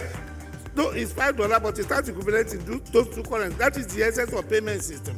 And the central bank or members say we be networked in a way in which at the touch of a button, you can make your payment easily. The same thing at Pan-African level. So what we are saying now is that ECOWAS will now use that approach to be able to get to its own ECO. And they are working towards it. I was lucky to be in the last convergence meeting, and quite a lot of chief executives of YFM and other institutions are here, and they are moving, and the governor of Central Bank also, they were actually there, or the governor of Central Bank in ECOWAS. They are moving ahead to be able to implement this. That's the payment system. And that payment system, obviously, will be easy to fuse into Pan-African payment and settlement system. In that case, the monetary policy our members say will already be harmonized at the regional level before going to the continental level, and that will make it easier. And I think that a lot is being done to be able to make Thank you, this one Professor done. Remo. Thank you. Unfortunately, we have run out of time. I have to apologize to several of you who wanted to ask questions. I was unable to get to you. Very, very sorry for that. But we have to close immediately. I want to thank all the excellent panelists we have had, including our paper presenter, Dr. Onye Kwena, for his insightful paper. Thank you to the audience, all of you that for your insightful questions. And I wish us a productive remainder of this forum. Thank you very much.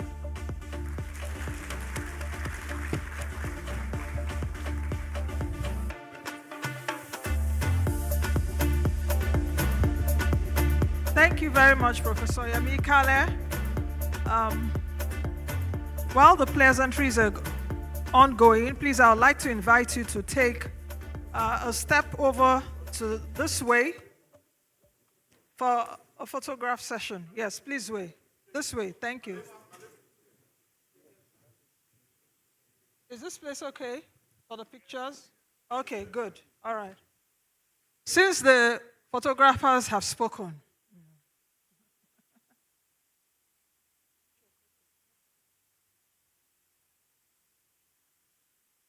please, a round of applause for them.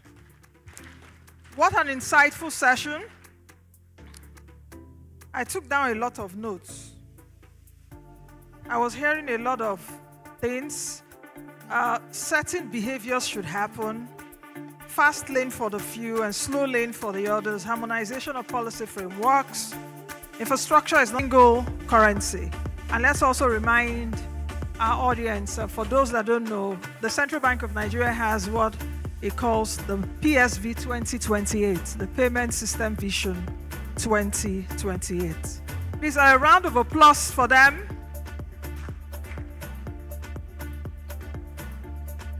Please, I would like to acknowledge and recognize the British High Commissioner to Nigeria, Dr. Richard Montgomery, and other High Commissioners and Ambassadors here with us. Please, a round of applause for them. Of course, the dialogue will be coming up next. Of course, the dialogue will be coming up next. What every one of us have been waiting for. So just, let's go to the foyer in exactly 15 minutes. Or perhaps I should be a bit more bearish and say If we can come in here at about 4:20? Then we move into the highlights of the session. You've been a fantastic audience, everyone. Okay, let me be a bit more bearish. 4:15. Or hawkish like the Central Bank of Nigeria. 4:15. 4:15, we are back here at the auditorium.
Purchase your track today.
Purchase your track today.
Purchase your track today.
Purchase your track today.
Check 1 2 check 1 2 check 1 2 check 1 2 check 1 2 check check 1 2 check 1 2. The three of them. Tell Yinka to bring that top off from the boss. Check 1 2 check 1 2 check check 1 2 check.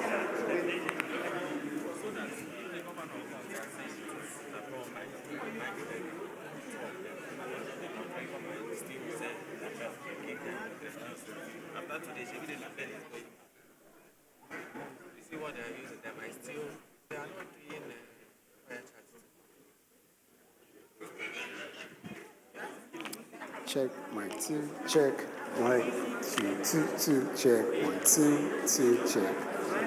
Line check, mic check. Is it good? Check, check, check, check, check 2, check 1 2, check, check mic check, check, check.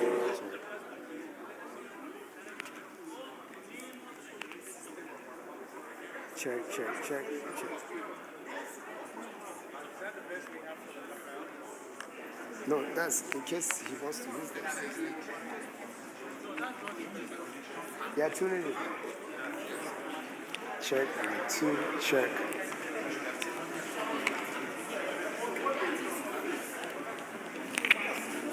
Check, check, 1 2, check, 1 2. There. More volume. More volume. Check, mic 2, check, mic 2, check. Check, check, check, mic 2, check. Testing 2. Testing 2. Testing 2, check. There. Check, check, check. Check. Mic 2, check. Mic 2, check. Mic 2, check, check, check. Mic 2, check. Mic 2, check. Testing 2, check. Mic 2. Testing, testing, testing, testing. Testing 2, 2, check, check, check, check.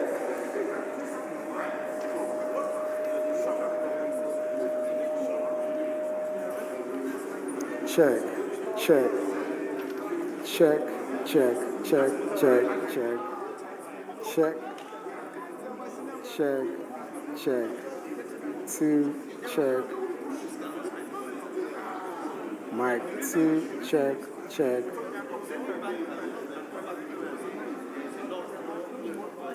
check 2, check, check, check, check.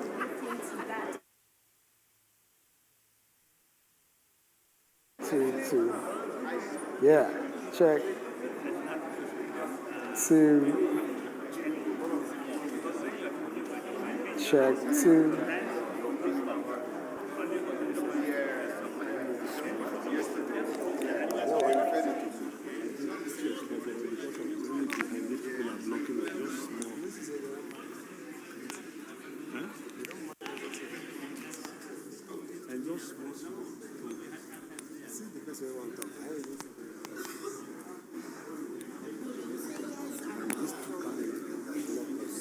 If you're not going to come now, check 2, check 2. Pardon, Kichwa. Check. She's on to my 2. Check 2, check 2.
your track today.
Thank you, ladies and gentlemen. Please, at this point, I would like us to start settling down. We're about to get into the next session.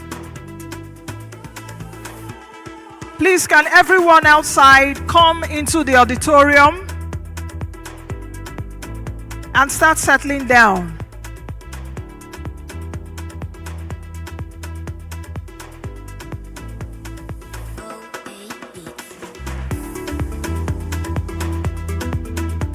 Thank you very much. You've been such an exceptional and fantastic audience since morning. I salute your courage. I salute your staying power. Thank you very much. Thank you very much to the Central Bank of Nigeria for clearly being a fantastic host. The governor, the deputy governors, the directors, too many to mention. I can see almost all the directors of the departments are here with us. Thank you very much. We acknowledge your presence. Thank you. Please, can we begin to settle down?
And while we're about getting ready to start, I will please implore every one of us to follow these handles. Of course, Central Bank of Nigeria on X is CENBank, that's CENBANK on X, as well as YouTube. So it doesn't take you anything, you know. It doesn't take you a naira to subscribe to the YouTube channel of the Central Bank of Nigeria, CENBank.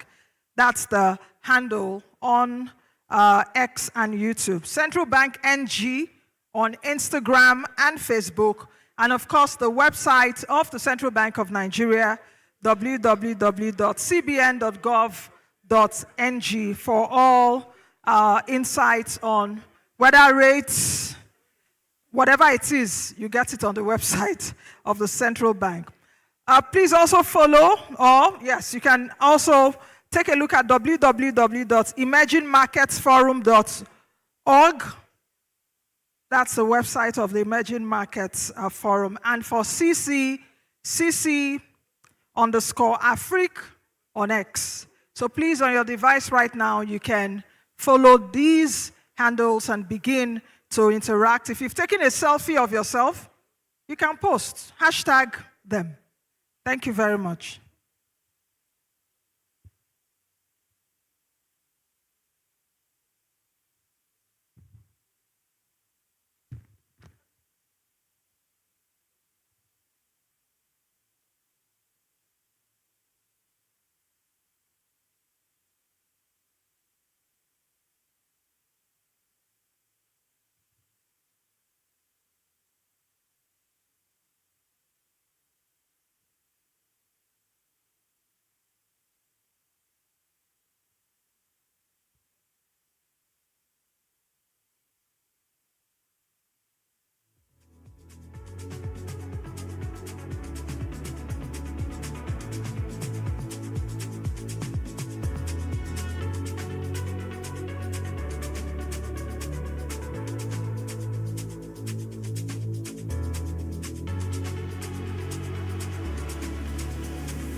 Purchase your track today.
Please, let's acknowledge the presence of the Director General of the World Trade Organization, Dr. Mrs.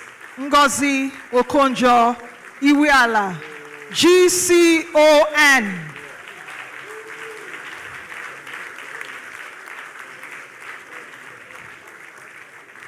Welcome home, DG. We love you. Welcome home.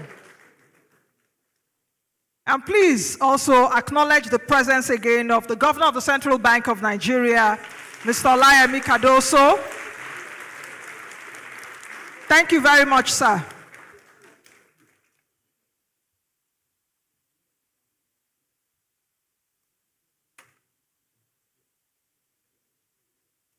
Let's just take a few seconds for the photographs then. The photographers.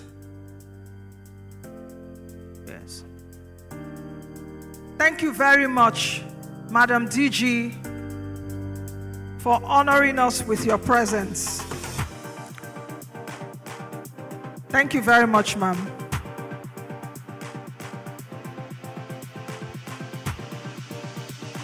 Let's allow just a few seconds for the photographs. Madam DG, we've been here since 9 a.m. and a lot of discussions have gone on. Discussions on monetary policy, discussions on artificial intelligence, discussions on deepening cross-border trade, and I'm sure you're really interested in that global trade.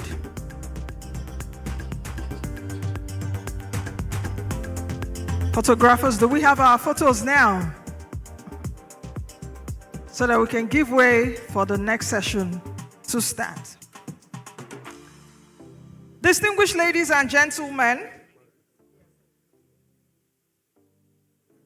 we have now arrived at what many have been looking forward to throughout the day, the marquee conversation of this remarkable forum. Like I mentioned earlier, we've had different insightful course of today's sessions. I was also particularly interested that the governor of the central bank was interested in one of the sessions, artificial intelligence, and he led the Q&A session. But without further ado, to guide us into this landmark session, it is my privilege to invite back to stage the founder, director, and chief executive officer of the Emerging Markets Forum, Mr. Harinder Kohli, to do justice to the next session. Thank you very much. Thank you very much. Please, a round of applause. You were wondering why I was smiling. Madam teacher was like, is that Nancy? Yes, it's me, ma'am. All right, please, a round of applause for Mr. Kohli as he approaches the stage.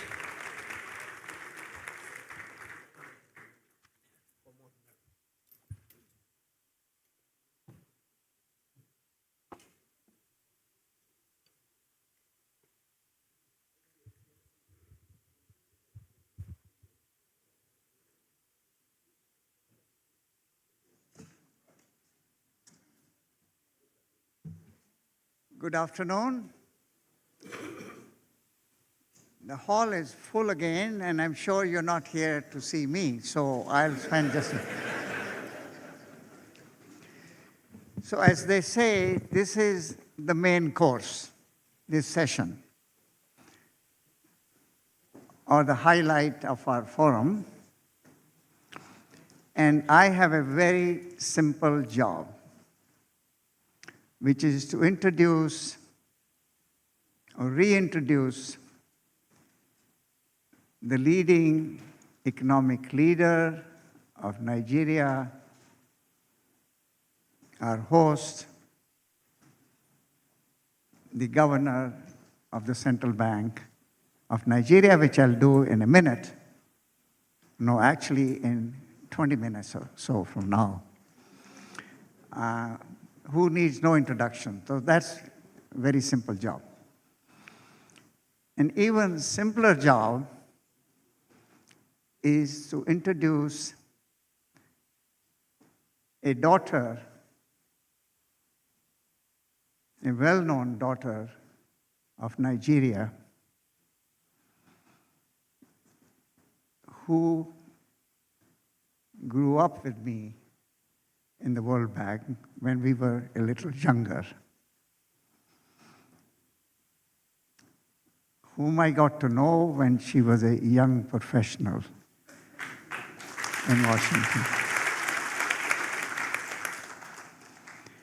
So instead of reciting her very long and impressive background, because she needs no introduction in this auditorium, let me just say that when I got to know her, I had the privilege to know what I'll say, to know how a star was born in the building on 1818 H Street, the World Bank, a shooting star. It was a privilege to see how that shooting star went up. In the World Bank, in Nigeria as a finance minister, in Gavi, the largest foundation in the world, to fund vaccines to save lives around the world. And now she heads the WTO in a very turbulent time. Very courageously, bravely, to look after the interests of the world economy and particularly emerging markets. But the most importantly for me, our children grew up together.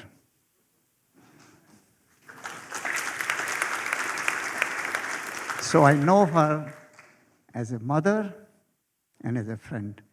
Ngozi, we are all looking forward to hearing your remarks about what's happening in the world, what it means for emerging markets, what it means for Africa and its future, and how should Africa navigate itself in these very challenging times. So please come here. Thank you very much.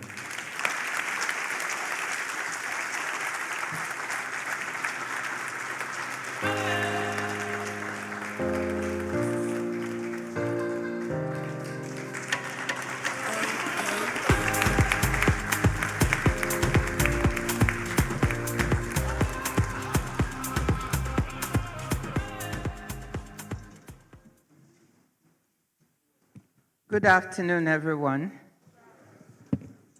Harinder, I think you did well to keep the introduction and the CV short, because I always tell people I don't recognize myself when people are trying to introduce me, because I'm very self-critical. So when they start saying nice things, I say, is that me? So thank you for keeping it short. Well, dear Governor, the one who is much taller than me, he makes me feel like a midget. Dear Harinder, Excellencies, ladies and gentlemen, there are so many people in this room I've seen already who are dear friends. And it's always a pleasure to be home. People know I love being home. And it's special to be here with you this afternoon. My speech today will be on strengthening global resilience in an era of geoeconomic uncertainty, the role of rules-based cooperation and inclusive growth. So bear with me. I'm going to take about 20 minutes to do this. To call this an era of geoeconomic uncertainty feels like a polite understatement. The global order created in the wake of World War II to foster stability, predictability, peace, and prosperity is experiencing the most severe disruptions of its 80-year existence. So much that shaped the world we know is being called into question.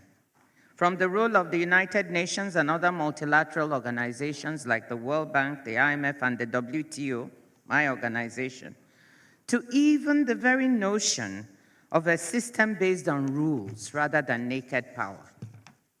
In a famous speech earlier this year in Davos by Mark Carney, and I was sitting right under his nose in Davos when he gave this speech, the Canadian Prime Minister, he declared that the global order to be in the midst of and I quote, a rupture, not a transition.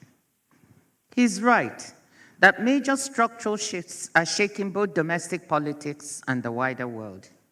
But I differ slightly in interpretation because I do not believe that these shifts are leading to a less interdependent world. What we are seeing is not the end of globalization, but its transformation from cooperative to competitive interdependence. States compete vigorously, but within a global economic system they cannot afford to abandon. They seek to outpace rivals, but without sacrificing the benefits of economic integration.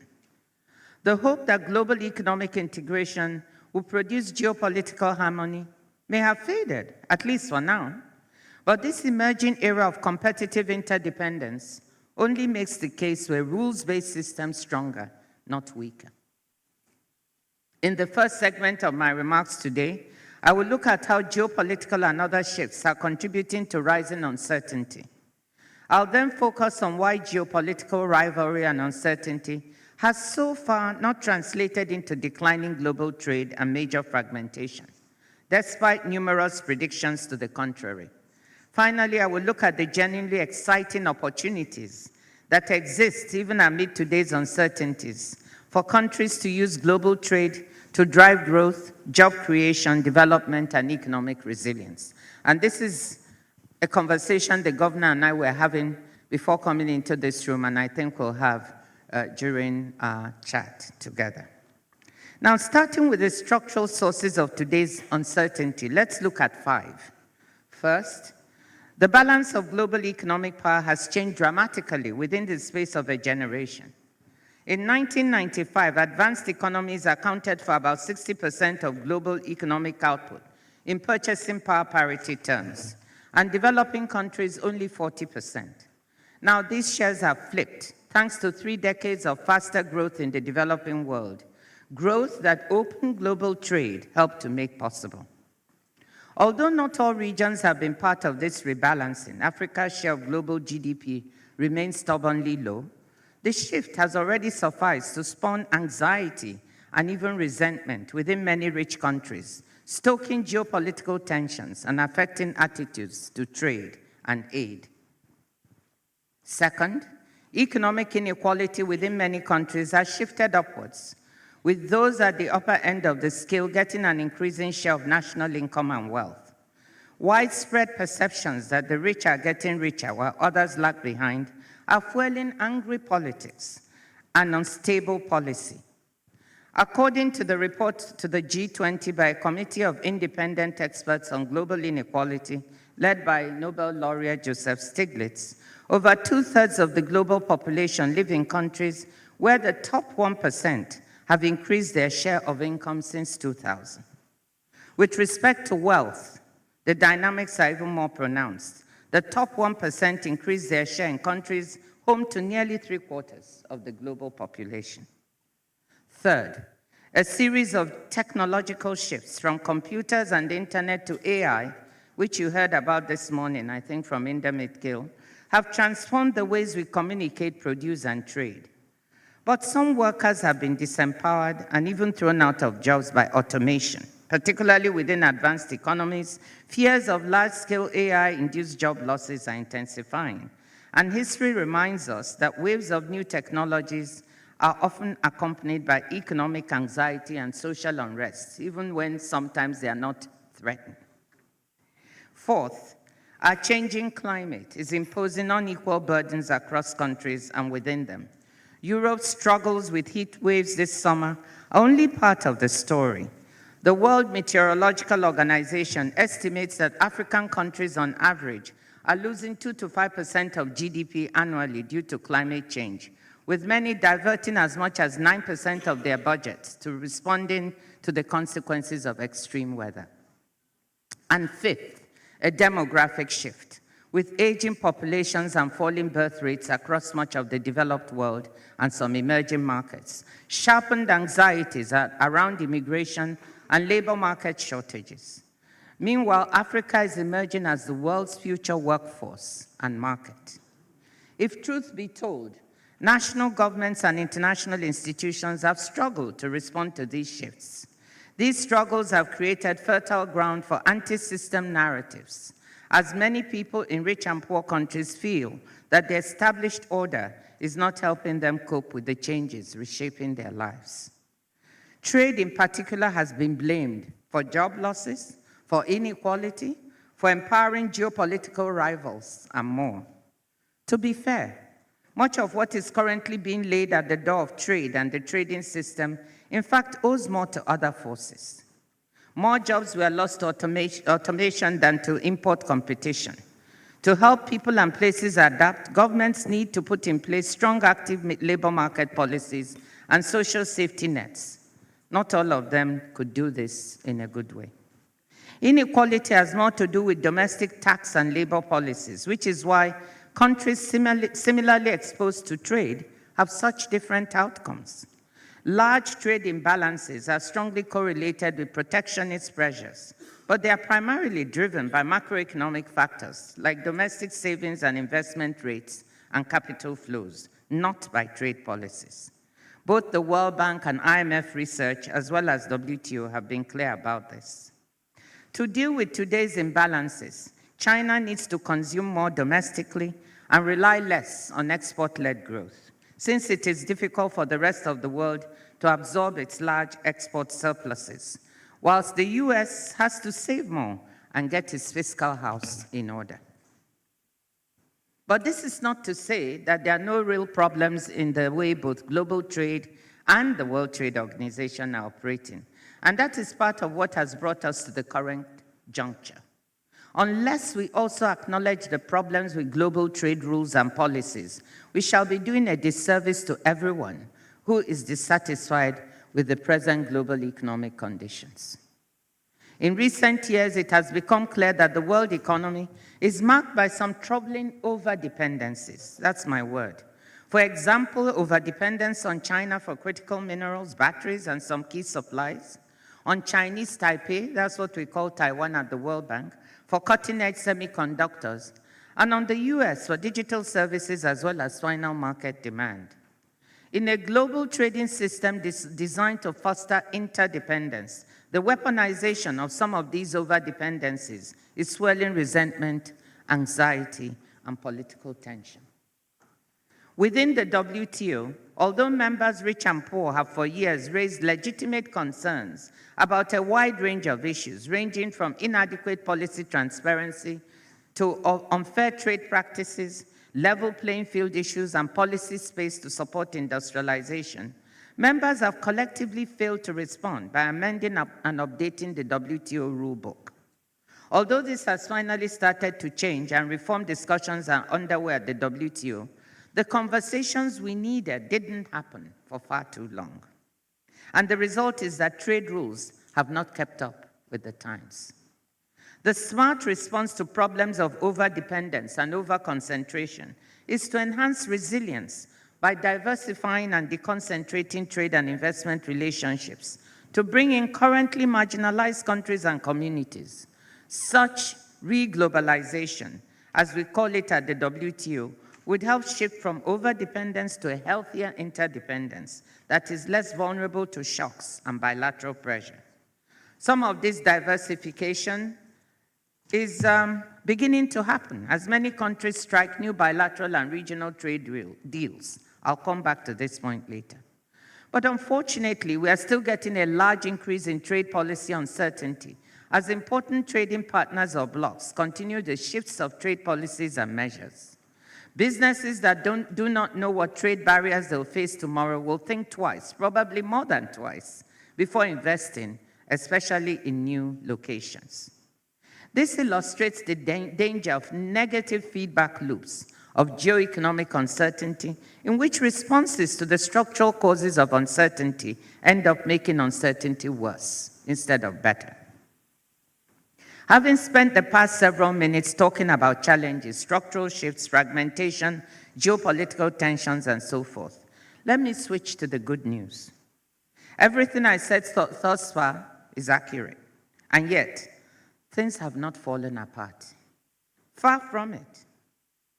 The value of global goods and services trade was at a record $34.65 trillion in 2025, up 7% on the previous year. In volume terms, world merchandise trade grew by 4.6% as surging demand for AI-related goods offset weaknesses linked to tariff increases. And trade policy uncertainty. Services trade grew by 5.3%, again in volume terms, and within that, trade in digitally delivered services grew even faster, at almost 6%. Most countries continue to trade on rules-based WTO terms. Around 72% of global goods trade continues to flow on core WTO most favored nation tariff terms.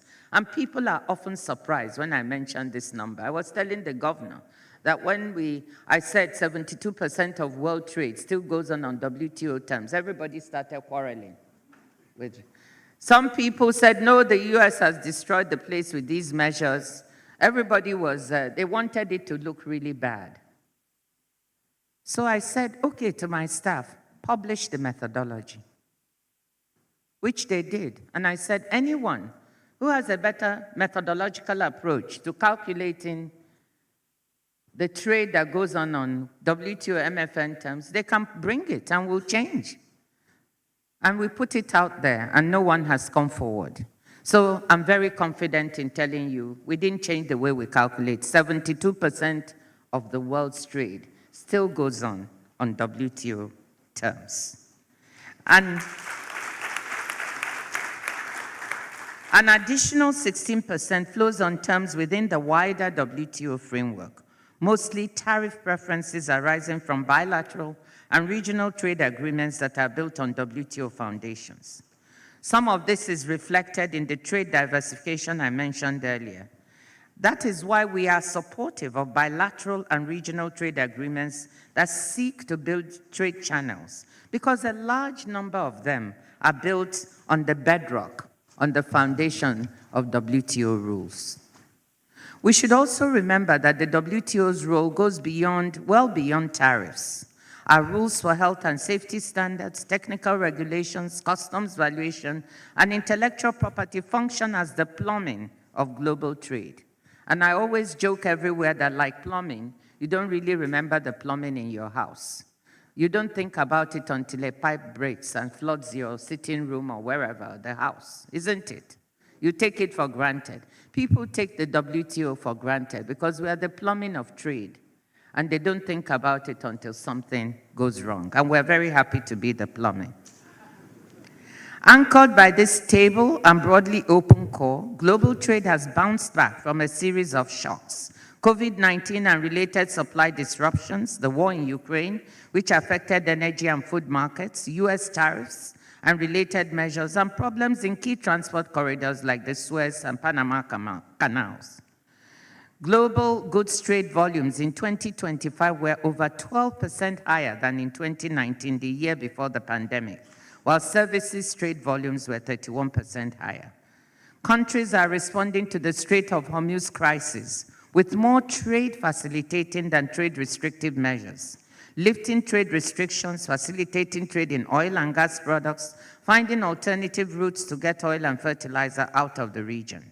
While these measures have not been enough to compensate for the closure of the strait, which has hit the world, and especially vulnerable African countries with higher energy, fertilizer, and food prices, they have helped build resilience and prevented a situation that could have been considerably worse for the global economy. On the whole, while heightened strategic competition is affecting some sensitive products and bilateral relationships, the revealed preference of most countries seems to be for continued interdependence, albeit within concentric circles of relatively closer or looser integration. The Global South offers a case in point. The share of South-South trade in the global total has increased from under 1/10 in 1995 to about a quarter today, and they're keeping their trade diplomats busy. Of the 384 existing regional trade agreements that have been formally notified to the WTO, 49% are among developing countries. Among the 80-odd additional agreements that have not been notified, the South-South share appears to be even higher. And 22 economies still outside the 166-strong WTO are working hard to accede to it. There are good reasons for this, for all of this. Open and predictable trade does not just enable export-led growth and the productivity gains that come with increased specialization and scale. Open and predictable trade can be a powerful force for macroeconomic stability, and I think the central bank is interested in that. Research by the IMF's newly appointed chief economist, LSE Professor Silvana Tenrero, has demonstrated that trade serves as a cushion against domestic economic shocks and helps reduce GDP volatility by allowing countries to diversify sources of demand and supply. A drop in domestic demand can be cushioned if exporters can sell abroad. Domestic supply shocks similarly can be better managed if firms can source from foreign suppliers. Exposure to more markets, not fewer, enhances the stabilizing effects of trade. In sum, while integration and win-win interdependence entail vulnerabilities, fragmenting trade or trying to go it alone would likely be even worse.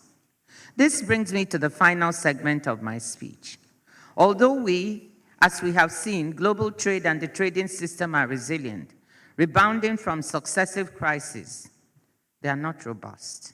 And with the ongoing erosion of long-standing trade rules and norms, we have to wonder about the limits of this resilience next time we're hit with a major shock. One way to enhance the system's robustness and future resilience is strengthening and updating the global trade rulebook. That is why the renewed efforts on WTO reform now underway in Geneva, following our 14th Ministerial Conference in Cameroon, are so important. Under the leadership of our General Council Chair, Ambassador Claire Kelly of New Zealand, negotiators are engaged in intensive work on the full spectrum of reform issues, including relooking at foundational principles such as MFN, Most Favored Nation, and transparency to ensure they can still anchor the trading system of the future. Looking at our concerns with the decision-making system, not to do away with consensus, which is the way we make decisions, but to see how it can be made more agile and flexible so that consensus as unanimity does not get in the way of making decisions. Looking at the use of subsidies and other level playing field concerns and at how WTO can better support development to integrate developing countries better into the trading system.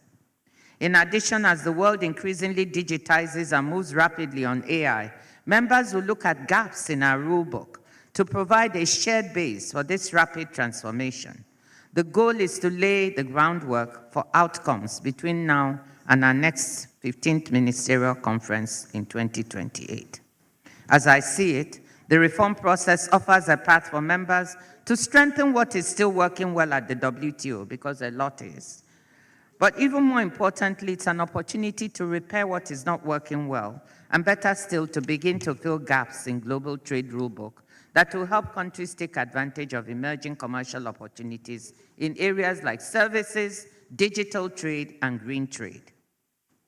A silver lining of the present disruptions in global trade is that they have convinced all members that far-reaching institutional reform is necessary.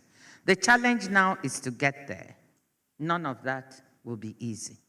With little trust among my members, it will be more like pushing a boulder uphill. But push we must.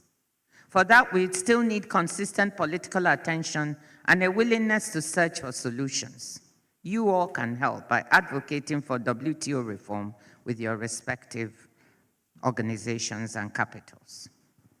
A second way to make the trading system more robust and resilient is by ensuring more countries and regions become substantial sources of global supply and demand. This is linked to the reglobalization I mentioned earlier. With more companies and countries looking to supply diversification, whether to reduce exposure to geopolitical or other risks, places outside established production networks, especially places in Africa, Latin America, and Central Asia, have an opportunity to attract value chain investment. One high potential sector is critical minerals, where the green transition is driving demand for lithium, bauxite, cobalt, and other elements necessary to manufacture EV batteries and other low carbon goods. Africa holds an estimated 30% of the world's known mineral reserves, and estimates for Latin America are similar. For Africa in particular, instead of the extract and export model that has been the source of so much volatility, economic underperformance, and let me be blunt, corruption, conflict, and banditry, the goal should be higher value, higher productivity growth, driven by the development of sub-regional value chains and integration into potential supply networks. Quite frankly, the time to seize this opportunity is now. As geopolitics exerts some demand pressure for critical mineral supply chain diversification. If we miss this opportunity, I'm afraid we would have missed a lot. Fortunately, Africa's leaders seem to be moving in the right direction, with Morocco using its phosphate resources to produce electric vehicle components for international markets, particularly Chinese automakers. In Zambia, DRC, Mozambique, and Angola, and here also in Nigeria, moves are afoot to see how to add value to critical minerals. But these efforts need more systematization and harmonization, including a look at sub-regional approaches so that countries are not picked off one by one in suboptimal bilateral agreements. The continent can seize green comparative advantages by harnessing abundant renewable energy potential to power minerals processing. Excellencies, ladies and gentlemen, let me conclude by noting that these two paths to global trade resilience, reforming the multilateral trading system and broadening the global economic base, are deeply complementary. To attract the kind of investments we've been talking about, developing countries will need to improve their business climate, upgrade hard and soft infrastructure, and provide a stable macroeconomic environment. In this regard, I want to commend the Central Bank Governor of Nigeria, Governor Cardoso, on the work that he and his team have done on currency and monetary policy stabilization. Nigeria needs to continue. Yes, you can clap for him. Nigeria needs to continue the work on overall macroeconomic reforms with a careful approach to fiscal issues, contracting of debt, and debt management. Above all, Nigeria needs to focus on creating jobs and economic opportunities for a young and hungry population. Nigerians have to feel the dividends of reform in the real economy. Ladies and gentlemen, dear friends, instead of negative feedback loops of uncertainty, fragmentation, and slower growth, we have an opportunity to build positive feedback loops of reformed rules, greater certainty, and improved economic prospects for people and businesses everywhere. As we work together to find bridges across the many fault lines dividing our world, let us draw inspiration from Dr. Martin Luther King's reminder that, and I quote, all mankind are tied together. All mankind, is tied together. All life is interrelated, and we are all caught in an inescapable network of mutuality. Whatever affects one directly affects all of us indirectly. Thank you for listening.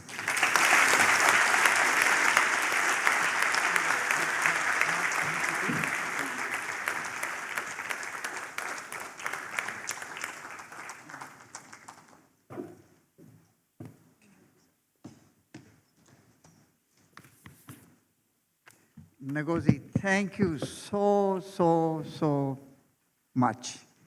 That was wonderful,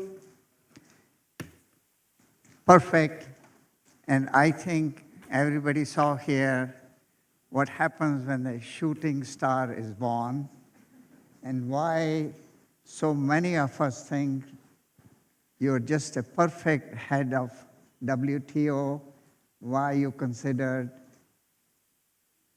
a star amongst heads of multilateral institutions. And we're so proud of you.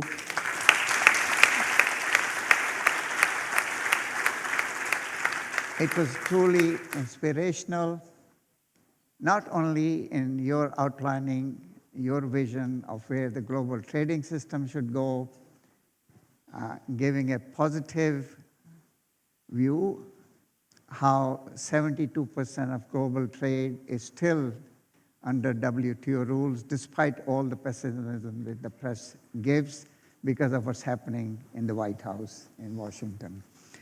But I was also very impressed by your vision of the reforms that you're trying to,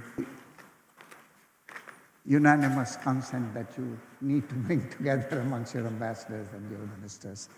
But not only your vision of global trade and WTO, in a few words, you outlined a very nice vision of what Africa needs to do to reform, not a strategy, but the vision, and what Africa needs to do in these challenging times coming forward. And then in a few words, you outlined what Nigeria needs to do. I was amazed how in 20 minutes you did all that. Thank you very much.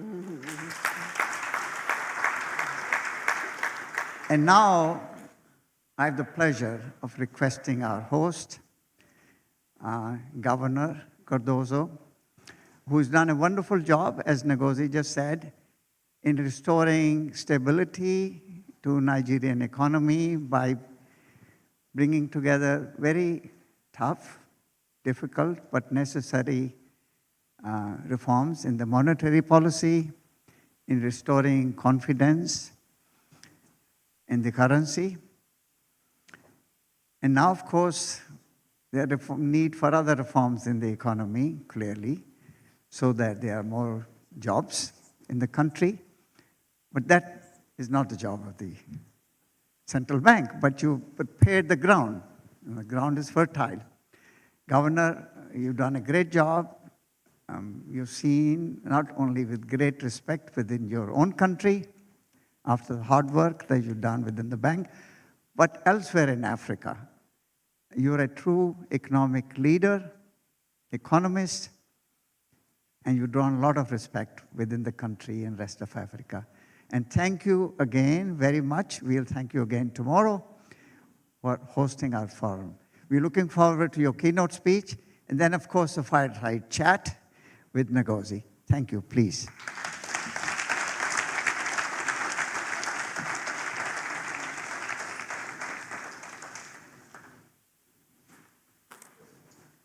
Thank you.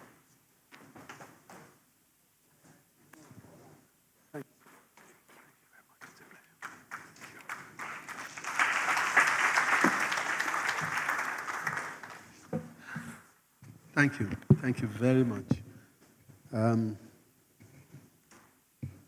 There are certain things you hope you never really have to tell your aides about.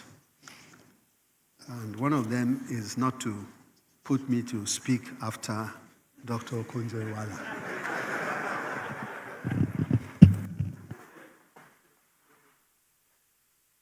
Thank you very much indeed for such a wonderful, wonderful presentation. Thank you. Your Excellencies, our global ambassador, the first female Director General of the World Trade Organization,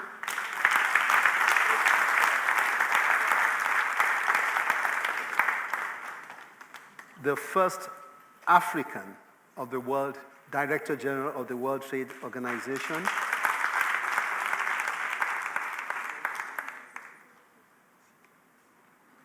and of course, the great representation of the Nigeria CAN movement on the global stage.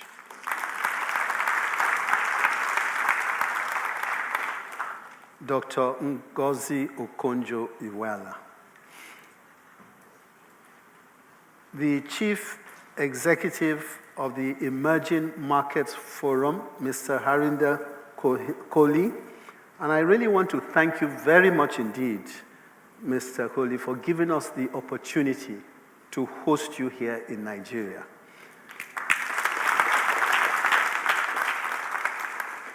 and I want to say this with all sense of seriousness, because I do know that sometimes there's a tendency for international captains of industry, distinguished leaders who are shaping Africa's economic future. I am particularly delighted that the Central Bank of Nigeria is co-organizing this year's forum. This demonstrates the strong partnership and shared commitment we have to building a more resilient and prosperous Africa. The theme of this year's forum, Building Africa's Resilience in a Changing Global Economic Order, is very timely. The global system that has long shaped relations amongst nations is changing before our eyes. Although the extent to which it is changing, we have been duly educated today. Trade is becoming more uneven. Capital is becoming more selective and impatient. And the long-standing rules-based international system is being stretched and tested. For Africa and other emerging markets, the question is no longer whether the global order is changing, but how we turn that change from a source of vulnerability into a source of growth and shared prosperity. And we heard some of the answers to that earlier today. Let me highlight, however, 3 major shifts that I expect will shape Africa's opportunities in this changing global environment. First, trade is fragmenting. Geo-economic considerations are causing countries to look inward and to reorganize trade and critical supply chains around trusted partners and neighboring markets through nearshoring and friendshoring. For Africa, this change is both a warning and an opportunity. With intra-African trade still accounting for only about 16% of our total trade, we must build stronger regional value chains, produce more of what we consume, and trade more with one another. The African Continental Free Trade Area provides the platform and opportunity to turn this global shift to an African advantage. But we must go beyond the agreements and remove the practical barriers to trade by improving transport networks, harmonizing customs standards, and making cross-border payments faster and more affordable. Second, capital has become selective and impatient. Channel them towards productive domestic investment. It also means that there's a premium. It also means that there's a premium on the quality of Africa's institutions. Investors must be able. It is changing how goods are produced, how services are delivered, and the skills required to compete. It is disrupting established industries while creating entirely new business models, services, and forms of work. And of course, thank you very much to Mr. Gill Indemit for delivering such a lovely presentation earlier this morning on this particular topic. Let's invest in the foundations of an AI-enabled economy, including reliable electricity, affordable connectivity, digital infrastructure, and above all, a generation of AI-savvy young Africans ready to build solutions for the continent and to compete globally.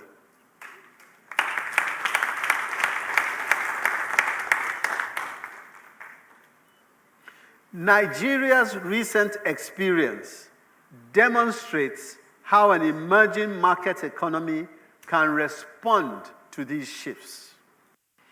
Over the past 3 years, we have made difficult but necessary policy decisions to restore stability, rebuild confidence, and strengthen the economy's capacity to withstand shocks. At the Central Bank of Nigeria, we returned firmly to our core mandate. We unified the exchange rate, restored price discovery, ended monetary financing of fiscal deficits, and rebuilt the foreign exchange market around transparency and settlement integrity.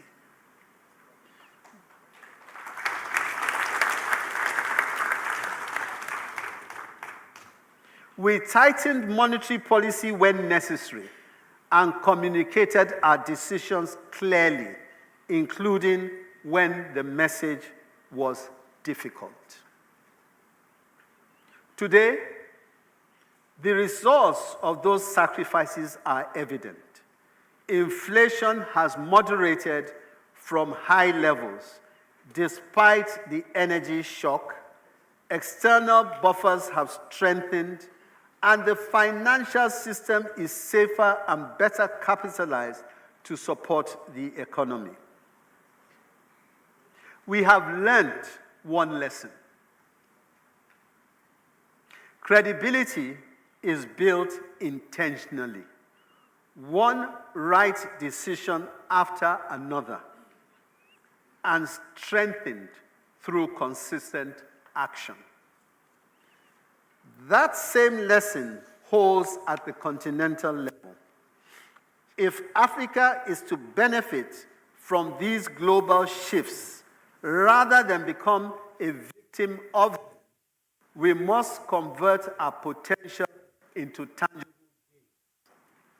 gains. That transformation will rest on 4 foundations. 1, the first is macroeconomic stability, no surprises.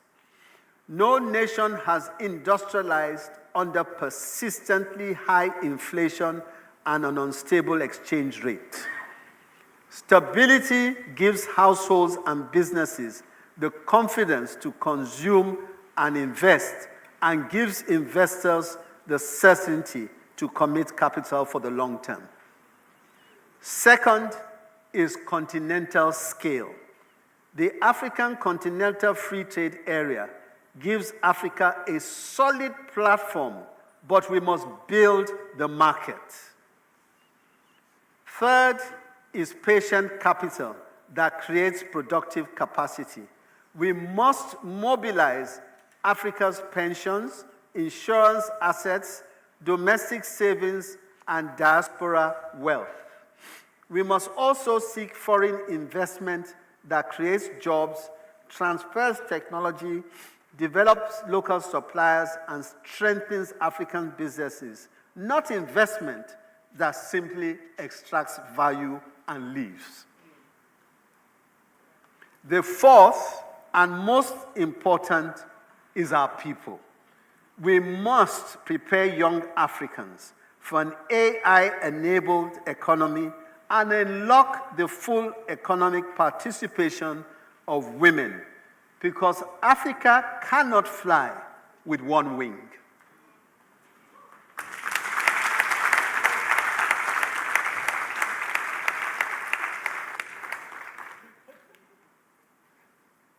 Our goal must be an Africa in which young entrepreneurs can build, scale, and compete without having to leave the continent to realize their potential elsewhere. The Japa syndrome. Let me close with a simple thought. The anxiety surrounding the changing global economic order is real, and we've heard it. But disruption also creates opportunity. We've heard that also. As established rules are rewritten, emerging markets have an opportunity to move from being rule takers to becoming rule setters. Africa now has an opportunity to help shape the emerging order, but that opportunity will not be realized by potential alone. It will require strategic collaboration, credible institutions, and the courage to act together. There is much more to discuss, and I am confident that my conversation with our global ambassador, Dr. Ngozi Okonjo-Iweala, will take us deeper into important dimensions of these questions that I have briefly touched on. The world is changing. Let us seize this moment for Africa. Thank you for listening. Thank you very much, Mr. Governor. Please, another round of applause for the Governor of the Central Bank of Nigeria, and indeed the Director General of the World Trade Organization, Dr. Mrs. Ngozi Okonjo-Iweala, GCON. The market dialogue will start right about now, and what these two titans will be speaking about in just a few minutes will be, of course, having this fireside chat between themselves is building Africa's resilience in a changing global economic order. We can't wait to hear the chat from Mr. Governor and Madam DG. Over to you, sir. Thank you very much. Thank you. I think, again, I would like to thank Dr. Okonjo-Iweala for a very, very broad-ranging and deep insights into the way and manner in which the global trade order has moved, and surprises in some respects and less so in others. Thank you very much.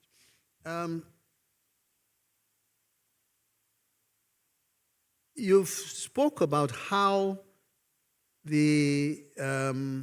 obviously you sit in a very vantage position because you see how different countries and different actors have responded to the changes in geopolitical fragmentation. And I wanted to ask you, much as you've spoken about the architecture of global trade and how it has shifted, what would you say, or how it has shifted or how it has not shifted, as the case may be? What would you say, and I'm very sorry to put this to you in a very selfish manner, but I can't help but ask you, what does that mean for economies like ours, Nigeria, built on the assumption of open multilateral rules? Well, thank you very much. First of all, congrats on a wonderful speech as well. And then I want to welcome my husband, who arrived whilst we were talking. He's sitting right there. I wanted him to come, but he thinks economists are boring. He's a surgeon, and he keeps running away. He says that whenever economists get together, they always talk shop. And they never relax like doctors. So, but he's here, so that's really nice. Ike, welcome.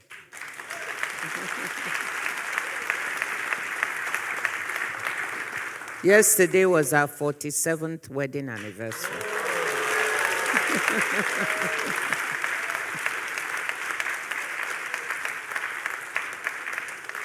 So you talked about in this era of geoeconomics fragmentation and trade turbulence, what should countries like Nigeria be doing? That was the question I was going to ask you.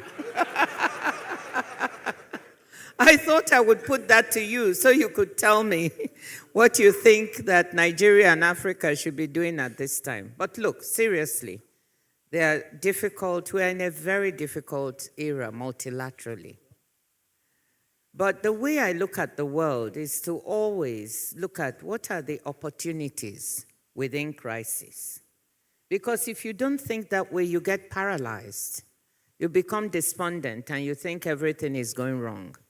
And when you really look at what is happening within this crisis, you can see opportunities for a country like Nigeria, for Africa as a whole. And my big question is the question of whether we will seize these opportunities or we will make bilateral deals, country to country, that don't necessarily favor us bilaterally sometimes, and miss opportunities for the continent and subregions as a whole. So what do I see? Globally, we are seeing that the geoeconomics is leading to changes in the way supply chains are configured. Some people, as you said, are talking of reshoring or onshoring.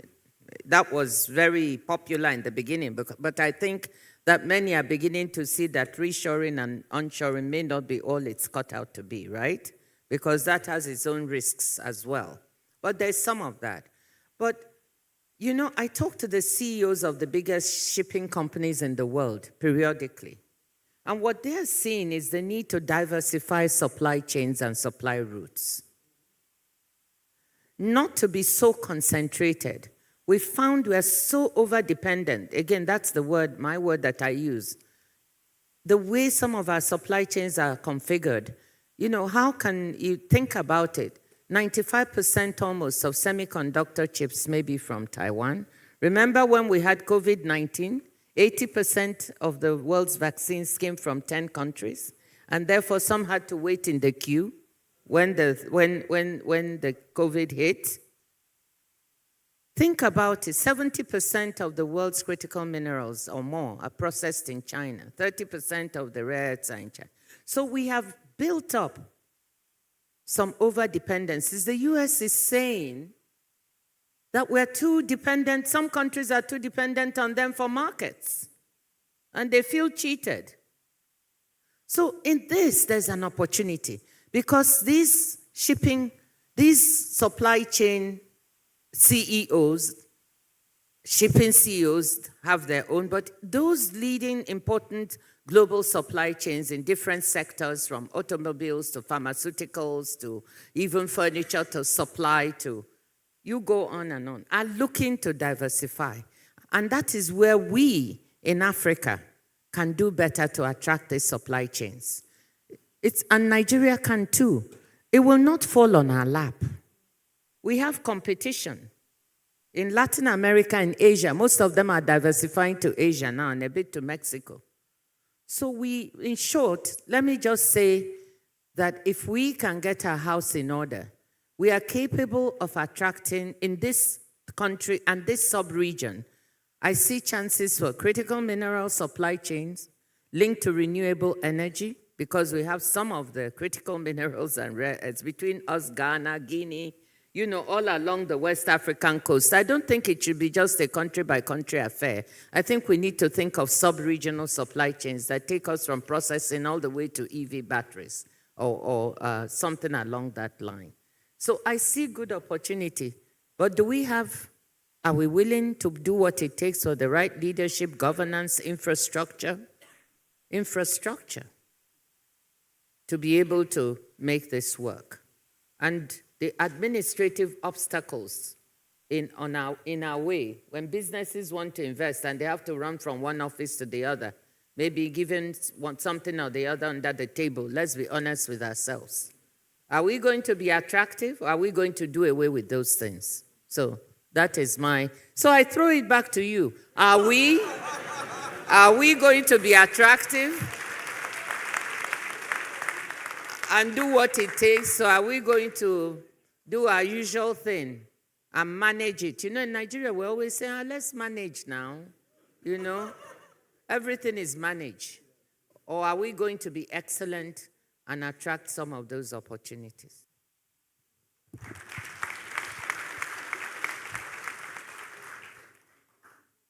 Well, thank you very much for throwing it back to me. I ducked, so the ball has gone that way.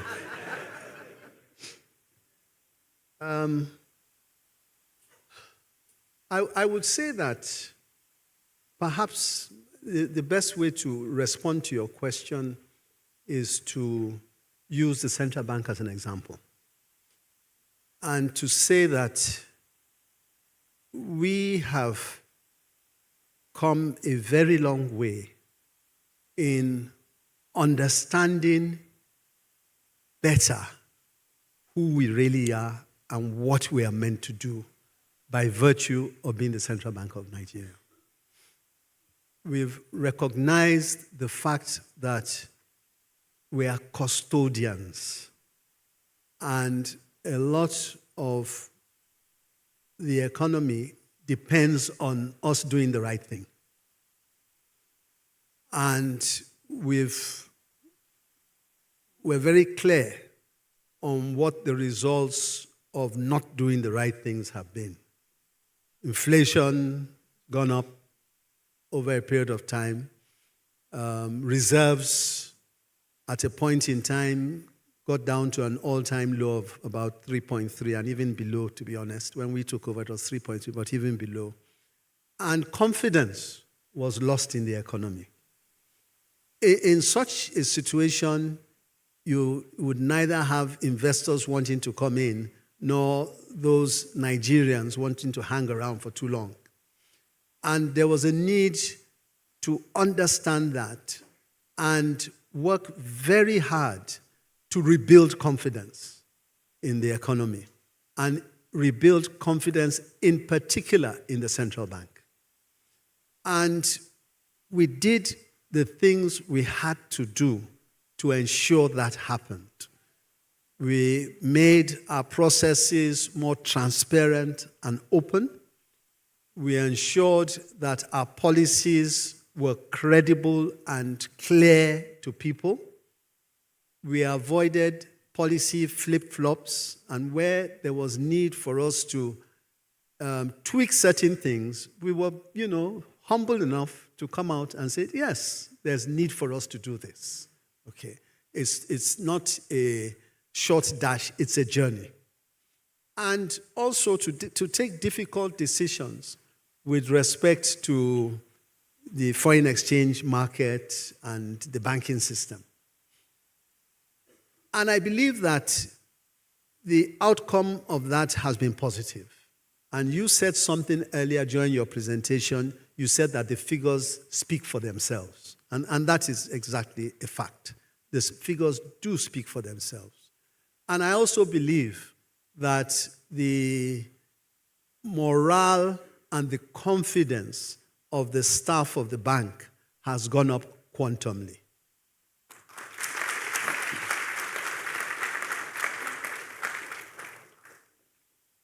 We see ourselves as having redirected our mandate to the core aspect of what the central bank is meant to be. Orthodox monetary policy to maintain price stability. And that's exactly what we're doing. Well, I think that's great. And we must not underestimate the impact of having an island, and you've worked hard at it, of excellence in an economy to show the way. And so what the central bank has done in trying to model itself, to put its money where its mouth is, so to speak, has been very good. I think, my challenge, not just two challenges I think we have. One is how to get this into the real economy. Because until Nigerians, as I said in my speech, until we can impact the real economy and Nigerians can begin to see the benefits of the reforms. It wasn't easy what you did, and there was a lot of criticism. it will not be easy to get the house in order on the fiscal side. And the only way you get public support is when people know that there are going to be benefits coming from this. That was the same challenge we faced when we did the reforms. And for us, I also say the numbers speak for themselves. Don't believe me, but if you go and look at IMF numbers, you saw that the economy was growing at 6% per annum over that period, and we created lots of jobs. So I think what I would want you to do is working with the other members of the economic team to try to push this excellence into the real economy so that we can create opportunities and jobs for young people, and we can have more of them saying, this works really well. But let me throw another challenge, and that's on AFCFTA. You mentioned it. I really think it's one of the best things that Africa, best instruments that Africa has going for it. And right now, I know that Nigeria is the chair. I know that Minister Jumoke is chairing, the Minister of Trade. We're chairing AFCFTA this year, and pushing especially on the digital side, which is good. I think there's a unique opportunity for the continent to trade more with itself. Charity begins at home. Why can't we move from 20% trade among clap if you want? Why can't we move from 20%? You know, EU is at 60%. I'm not saying we'll get there, but even if we could double over the next 5-6 years, this trade, let's trade among ourselves. Let's also build an island. This is a continent with a market power that is, we will have 800 million Africans who will be middle class by 2050. 1 in 4 Africans will be of working age population in the world. So we have a lot going for us, but it won't happen unless we drive it. How do you think the AFCFTA is going? A leading question. Well, thank you very much for that.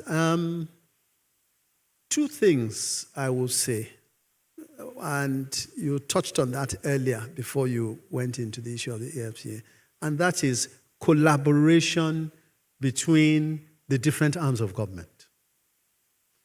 And honestly, we rose from a recent meeting at the central bank, a high-level meeting, in which we are determined to ensure that that collaboration is not just in word, but in fact.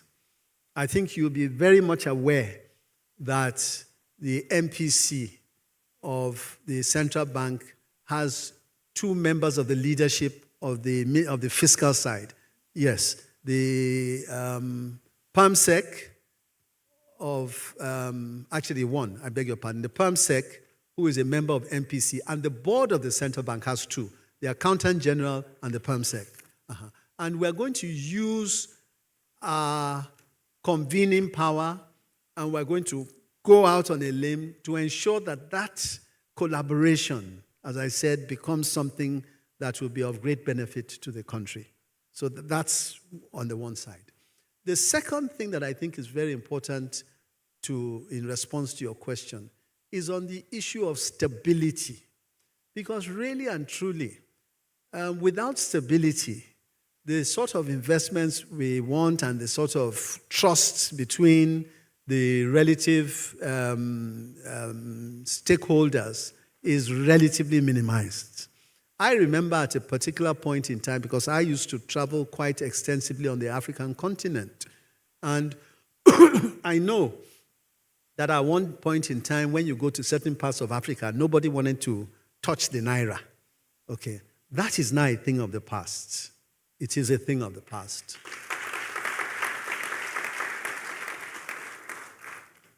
And even with respect to a common currency for West Africa, which I know you know has been a discussion forever, those discussions, I would say, are taking a different turn now. So to answer your question, I think the willingness for greater collaboration and ultimately trade within the African continent. And I can really speak more from the perspective of the sub-region, which obviously dovetails into the greater continent, has really taken a turn and has strengthened. And I guess part of the reason for that is obviously there's a response to what is going on elsewhere in the world, and the understanding that, and I have said it to my colleagues from other countries, that look, we had the luxury in the past of not worrying too much about these things, but now we don't have that luxury. Time is against us, and we definitely need to look at these things in a determined manner, bring down the barriers where they can be brought down, and at least begin the process of having a serious conversation as to how to ensure that we can execute rather than just having, nice conversations which really don't go very far. So that's my view on that. Well, thank you. We need more people to speak like you and push like you, isn't it?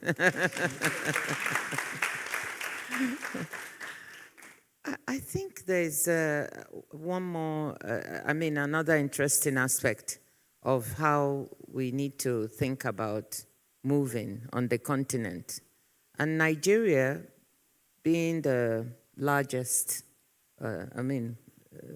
country in terms of population, needs to really think about this. And this is something you mentioned, our potential demographic dividend and skills. You talked about the Japa syndrome of people leaving the country, but overall the continent. We can have this 1.4 billion, 1.5 billion population is a big asset. But we know that the vast majority of that are people who are 30 and below. And the issue is, how can we turn this potential demographic dividend to work for us on the continent? How can we ensure that our young people, that it doesn't become a demographic nightmare instead of a dividend? We can't just say we have young people and young population without thinking of how we're going to make sure they have jobs, they're properly skilled, and so on. So that was another area I wanted to explore, because potentially this could work for Africa and the world. How do you see it in the age of AI? You talked about it in a very nice way. Could you elaborate a bit more on how we can turn this into a plus for not only Nigeria, but the continent? Yes. Thank you very much for that question. In actual fact, that was a question I was going to give you as well. I was clever this time. You did. Well, it's obviously a question that any right-thinking policymaker on the African continent should be concerned about. And perhaps, if you'll allow me, I will just share an experience that I had when I was in office in Lagos. When I was in office in Lagos, between 1999 and 2005, when I was the Commissioner for Economic Planning and Budget. And at that point in time, when the military had gone, the civilians were coming in, and I was tasked with the responsibility of, setting out a blueprint and understanding the issues with respect to the economy of Lagos. And believe me, we went around the world, and I say the World Bank was extremely useful for us at the time. We went to UN Habitat, and a number of reasons why we went there was because we needed to understand why the economy was not working. And a lot of that, sooner than later, we got to realize was linked to the issue of population. The population was growing at a rapid pace. And of course, the economy was growing at a relatively small pace. Really, economy was growing between 2% and 3%, and population about 5-6%. Okay, not necessarily by procreation, but people coming into Lagos from everywhere. And of course, Lagos has a tiny landmass, okay, less than half of 1%. And it became clear to us very quickly that that was not a sustainable model and that it was a question of time before what was defined as a mega city would collapse if something wasn't done urgently. And understanding that statistic and understanding the risks involved in that statistic, believe you, made a big difference to the way we tackled the problem. Because understanding we didn't have time, okay, we didn't have time. You spoke about infrastructure. The infrastructure needed to be significantly rehabilitated, and a whole host of things needed to go with that. And that, of course, is what led us to the issue of looking for additional sources of revenue, the land use charge, and a whole host of other things that followed with that. It was the desperation in understanding that you are on a ticking time bomb. You are on a ticking time bomb. Now, I am by no means making a case for Lagos. Please don't get me wrong, I'm not.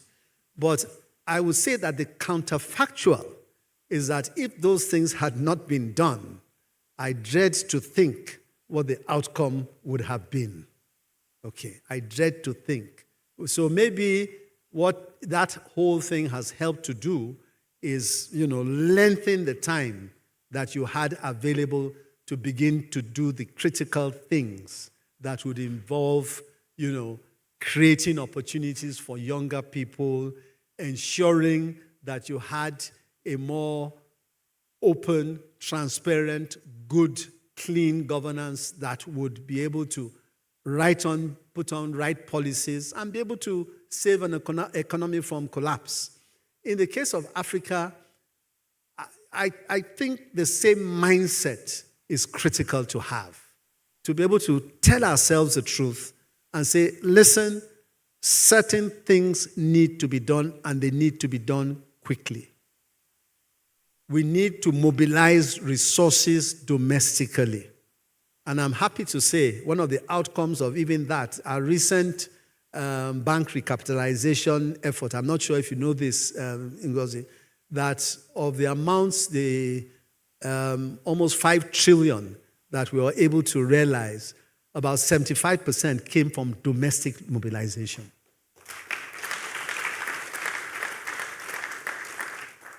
We've got to do more of that. Okay, the dependency on outside funding is a thing that is good, all right, and investment comes to where the environment is enabling, but we must concentrate on generating our own. We must. So I think that is half of the answer to your question. The other half I want to give to you because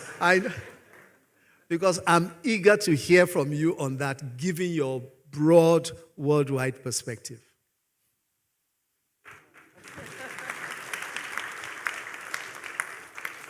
Yeah, no, I want to agree with you that the world in which we live in now, charity begins at home. I really mean it. The world is no longer going to be the way it was. We can't expect the same flows of resources, whether it's aid. I say Richard Montgomery is here. You can tell us whether the UK and DFID as willing when they have to pay more for defense and other things. Donors are not going to be providing the same kinds of resources they did. Investment flows will not be coming in the way they did unless we change certain things. So we must also think of how to mobilize domestic resources. And the amount of money that is hidden under mattresses here is amazing. Actually, I think we've been having too polite a conversation. There's a lot of money hidden under mattresses. If you see the construction boom going on in Abuja, it's amazing. Everywhere. So I think there are resources to be mobilized, and the issue is what are the incentives we provide in order to make sure that we corral those resources, not only in Nigeria, but right around the continent. Also, I'm very proud of the fact that we have, our own investors that we need. You cannot really attract foreign investment if your own domestic investors are not investing in the country and they don't have a good opinion of it. So I think charity begins at home. We need to find out what are the obstacles they face, what do we need to do to make those more palatable, and they will then be the ambassadors that talk about how wonderful it is to invest here. And if we mobilize domestic resources to provide the needed enabling environment for them, then I think we would have gotten the formula right. But you and me, we are speaking a lot of big grammar here.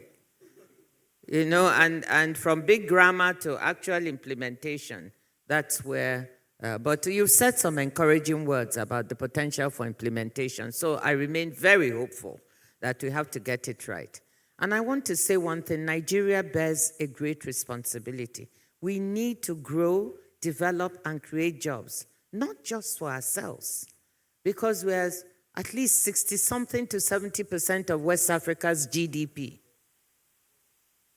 and perhaps about a quarter of Africa's GDP, of sub-Saharan Africa.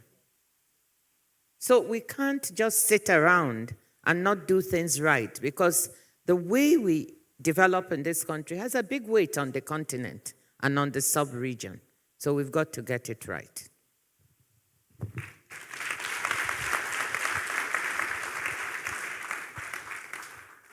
Thank you very much indeed.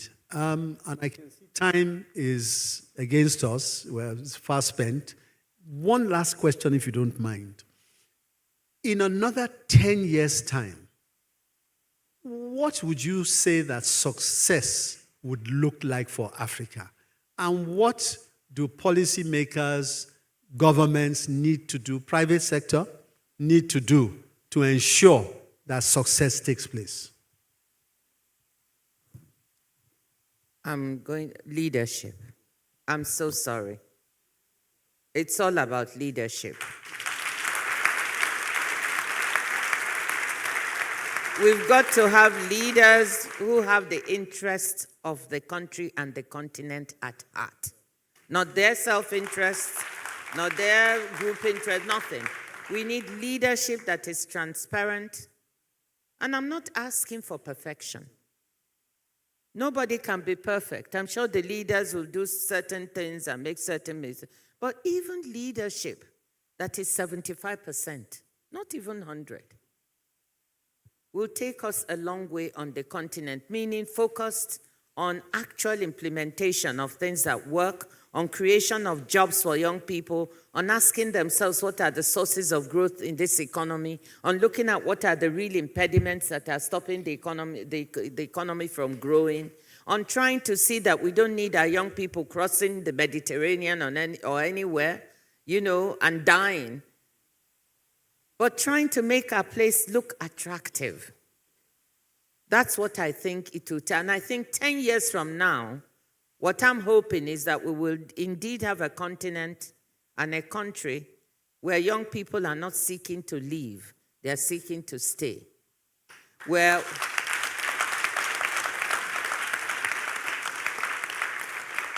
women, you mentioned women and I loved it, are being given the opportunities. Women are very hardworking.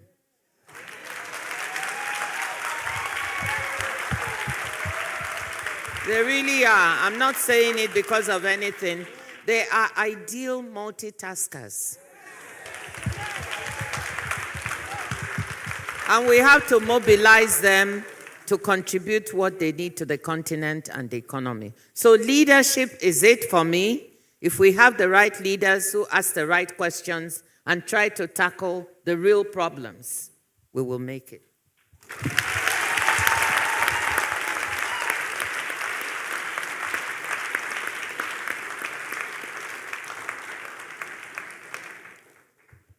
Thank you very much. I'm not against the men, no. I can't be without them. Yeah, my husband is there, so I'm not against the men. He's very supportive. So we need you men. But you know what my joke is? Sometimes the men have to step out of the way and give the women a chance, you know, and then be behind them. So. Okay, thank you very much. All these women in Central Bank that are clapping like that.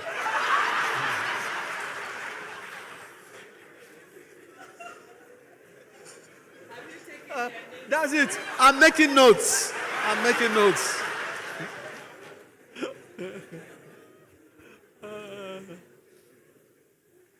So thank you very much indeed. This has been a very, very engaging encounter. Actually, you should be the one coming to round this up. But before you do, I just want one more round of applause for the wait, so that you know who you are making a round of applause for. For the two doctors in the house whose anniversary it is, Doctor and Dr. Akonde.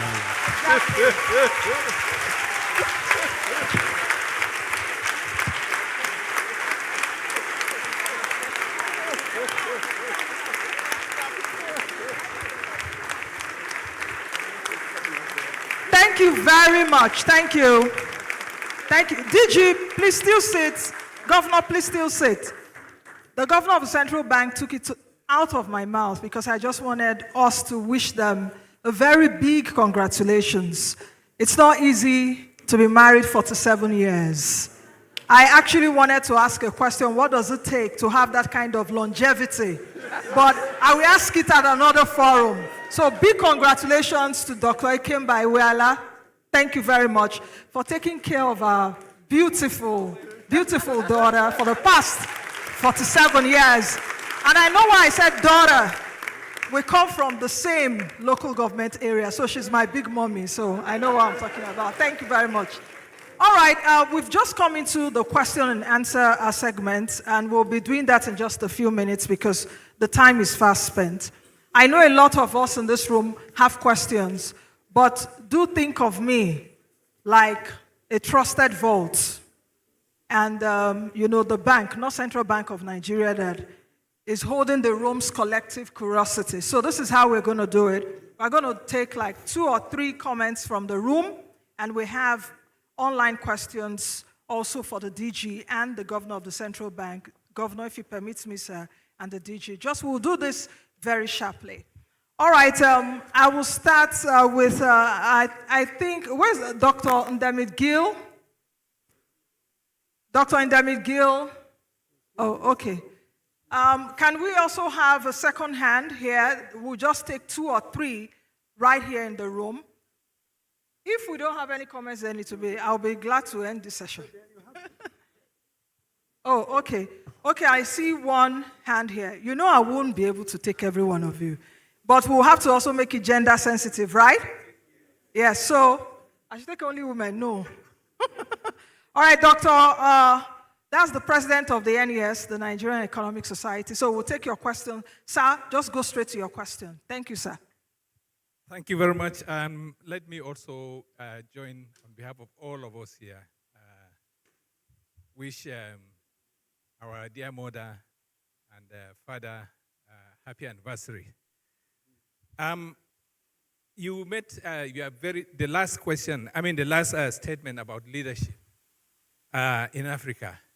But one question I want to ask is that, don't you think also that we need followership that demands integrity, that fights corruption, misinformation, and real integrity among ourselves as followers?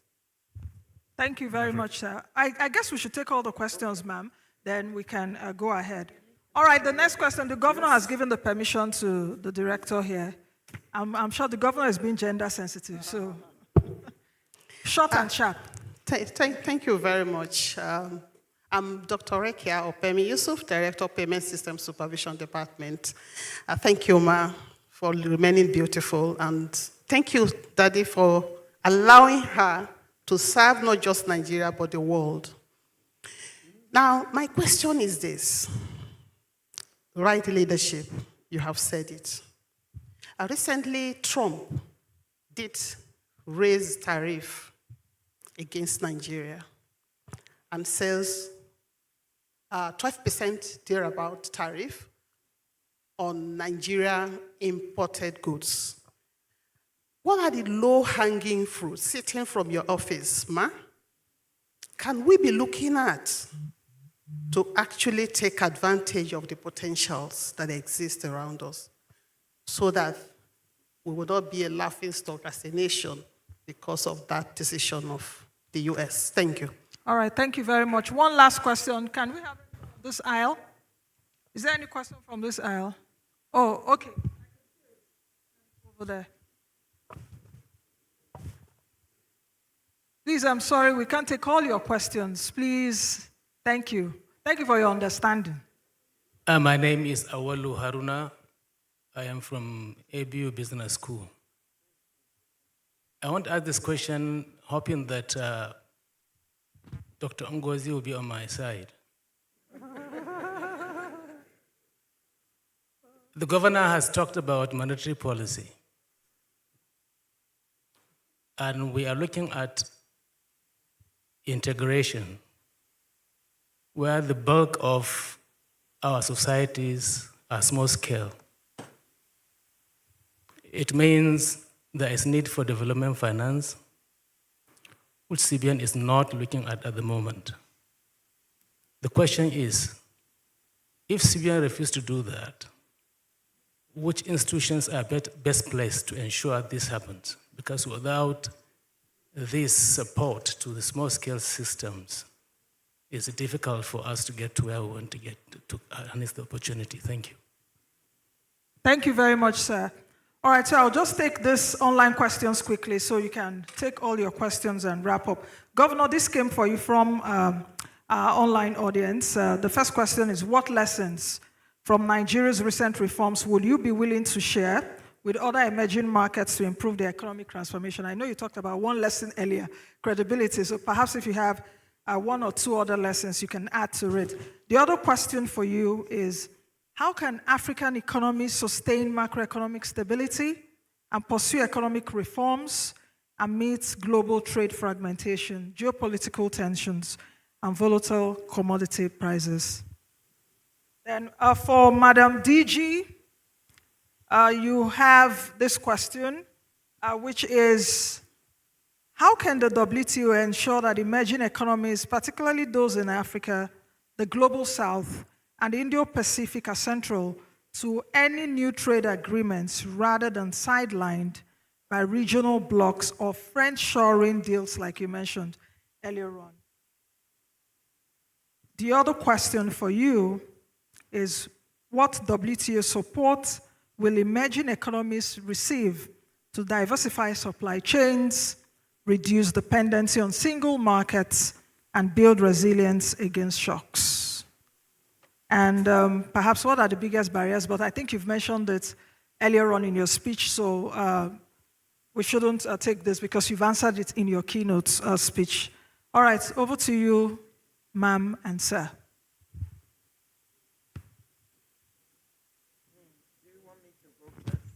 DG, you can go first, actually. Yes. Maybe I'll answer one or two, then give the governor so that otherwise I will. Maybe I'll take the question on followership, which is an excellent question. It really is. Because it's not, we talk about leadership because obviously that is key. But followership also matters. And a good leader, for me, one of the marks of a good leader is one that listens to the followership. But then the followership has to demand something, demand the right things. And you said have to demand integrity, transparency, and so on and so forth. So a good followership is absolutely necessary. You can't be a leader if you don't have followers. And you can't be a good leader if you don't listen to your followers. So the issue is, followers, are they willing to raise their voice? Do they have the opportunities in a democracy to raise their voice and make themselves heard? And are they willing to say the right things? And then are the leaders willing to listen? So I agree with you 100% that getting this place, Africa, right, it's not only about leaders, it's also about followers and their willingness to make their voices heard in one way or the other. And also the willingness to have free speech in a place so people don't feel afraid to say what they think in a democracy. Media, obviously, is important, and so on and so forth. So just to say you're right and we need both. On the issue of tariffs, what can Nigeria do? First of all, to take advantage, yes, we have this Section 301 tariffs of the US, which came after the IEEPA, the emergency tariffs were banned by the Supreme Court. And then under other legal authority, the US Trade Department was able to put these new tariffs on 60 countries. Nigeria is one of them that talks about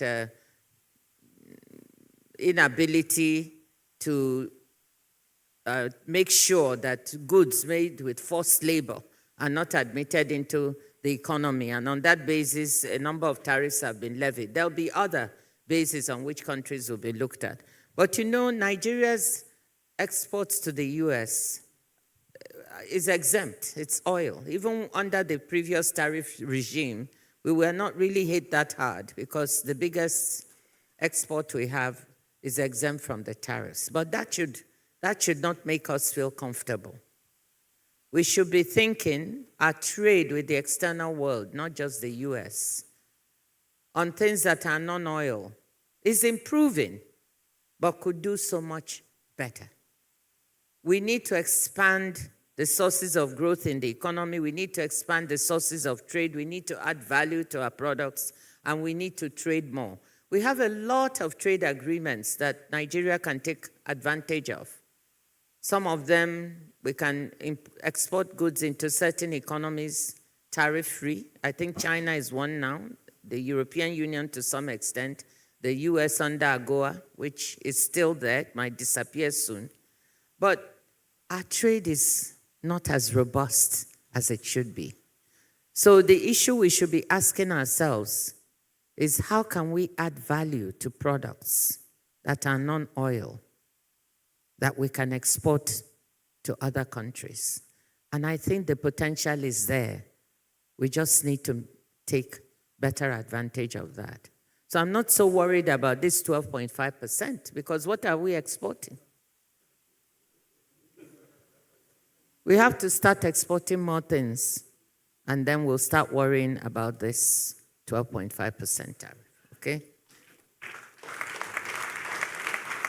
I'll do the SMEs and I'll stop and give you before the last two.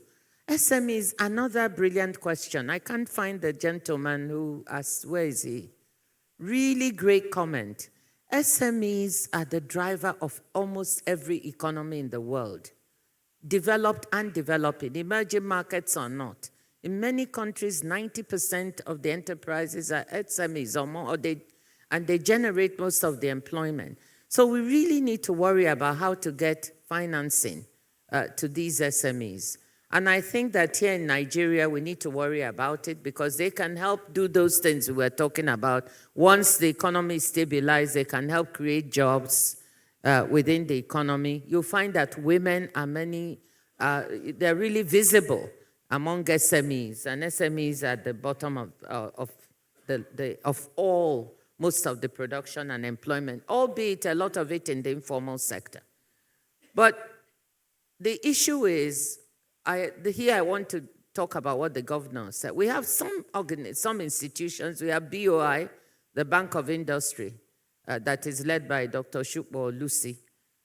We have the Nigerian Development Bank of Nigeria, DBN. We have several other institutions that should be able to help us.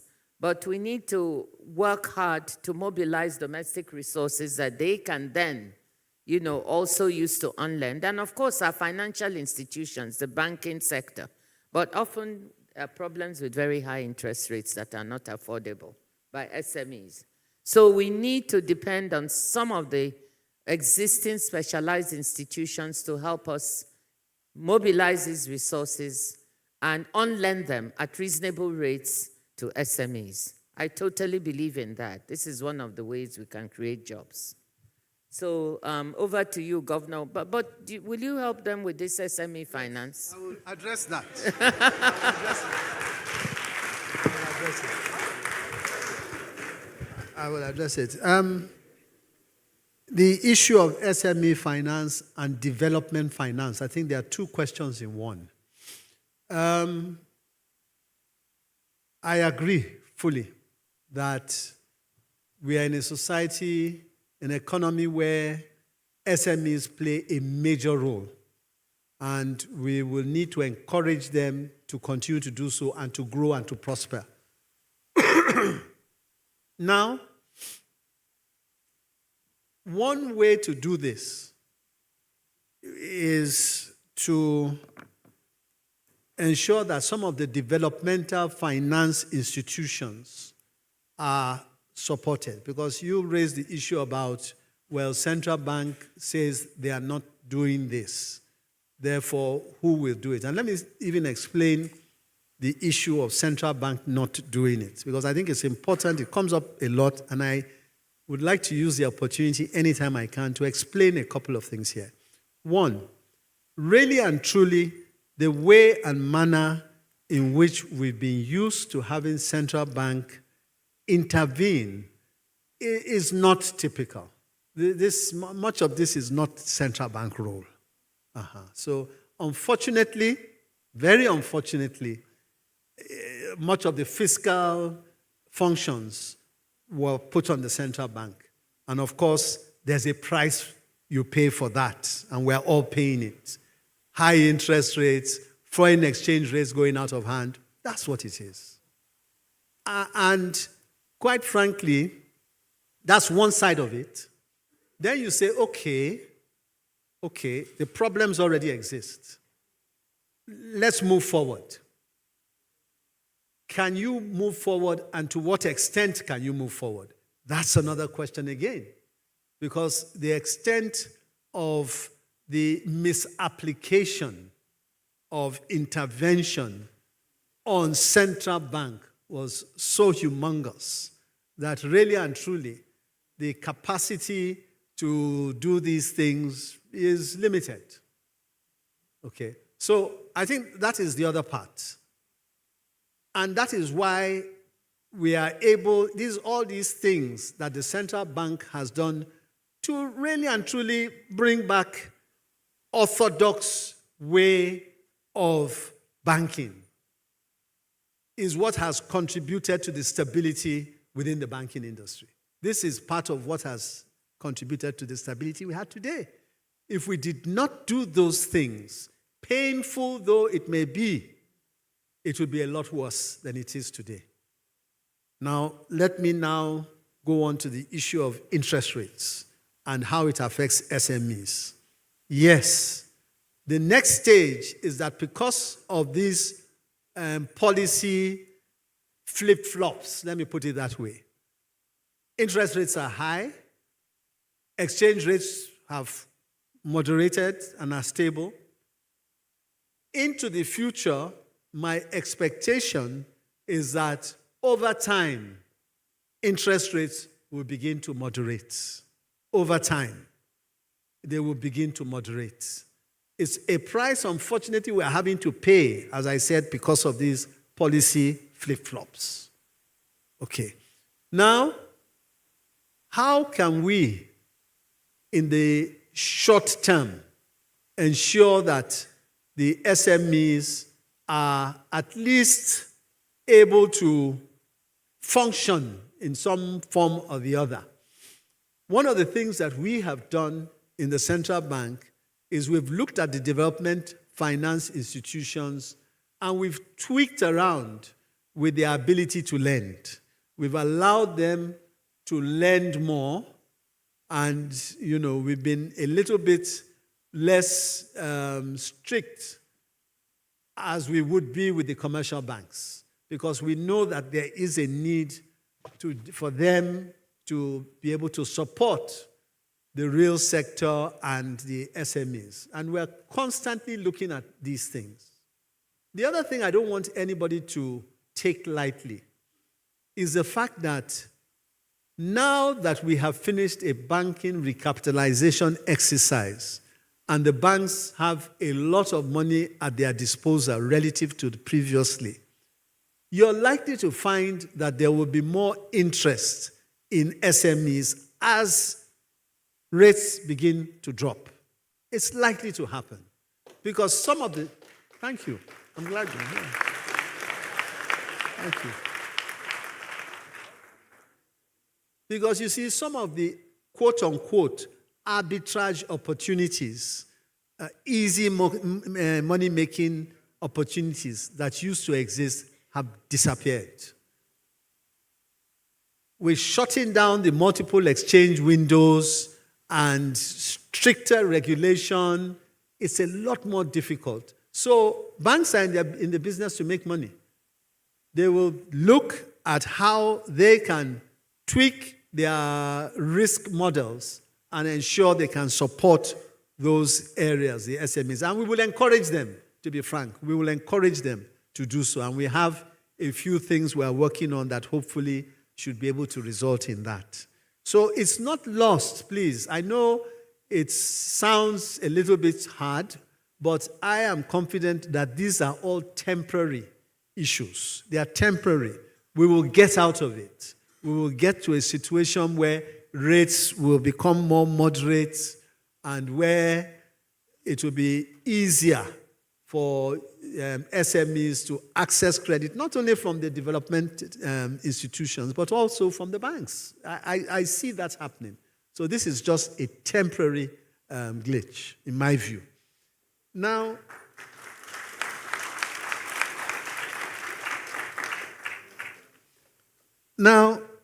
we also spoke about lessons learned. What sharing can we have with lessons learned for other emerging markets?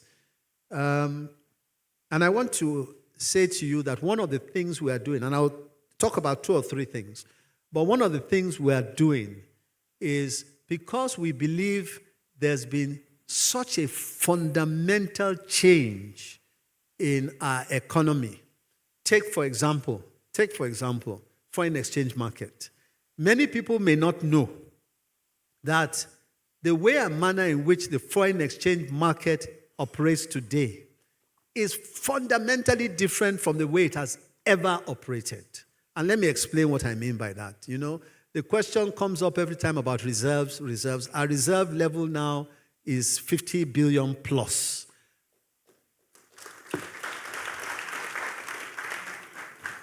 And we rarely need to touch those reserves. In actual fact, that's why they are reserves. They are not meant to fund day-to-day activities. They are reserves, and that's why our reserves are, organically going up. Okay? The market itself today, because of a number of things we've done, including transparency, openness, aligned, taking out the bottlenecks that impeded investments and people taking out their money. More money comes in, more money goes out, and the liquidity of the system has been greatly deepened. With the result that we seldom have to intervene. The market operates on its own. On some days, we have as much as $1 billion in turnover in a particular day, just one day. So this is a fundamental shift from what has happened before.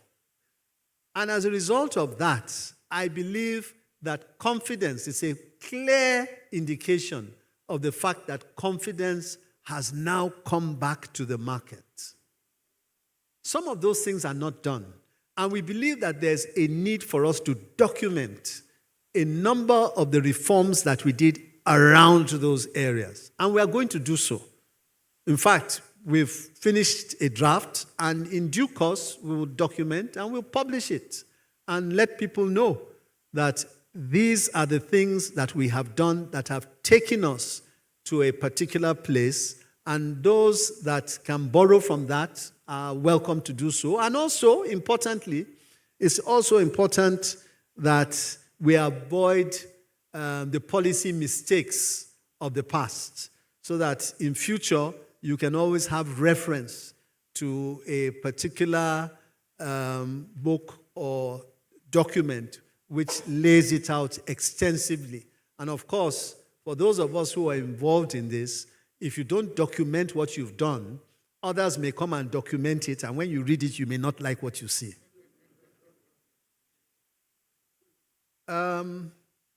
Transparency, integrity, getting the market to trust you, something that DG WTO spoke about, execution.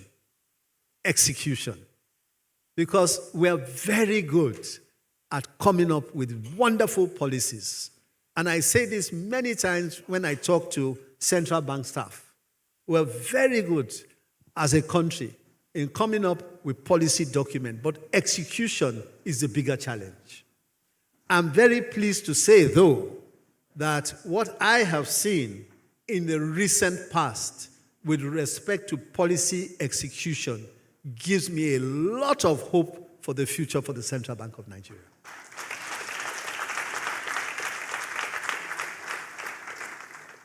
Then finally, we spoke about how to achieve macroeconomic stability during these very turbulent times we've been speaking about. And honestly, the one thing I would say is perhaps a lot more difficult than it sounds, but is key, and that is staying the course. Staying the course. It is so easy to roll back on a course you've embarked on. Even when it is bringing the results, it is so easy to do so. But you have to be disciplined. You have to be consistent. You have to remember the consequences of rolling back to where you're coming from. And that is what should guide you in staying and ensuring you stay the course.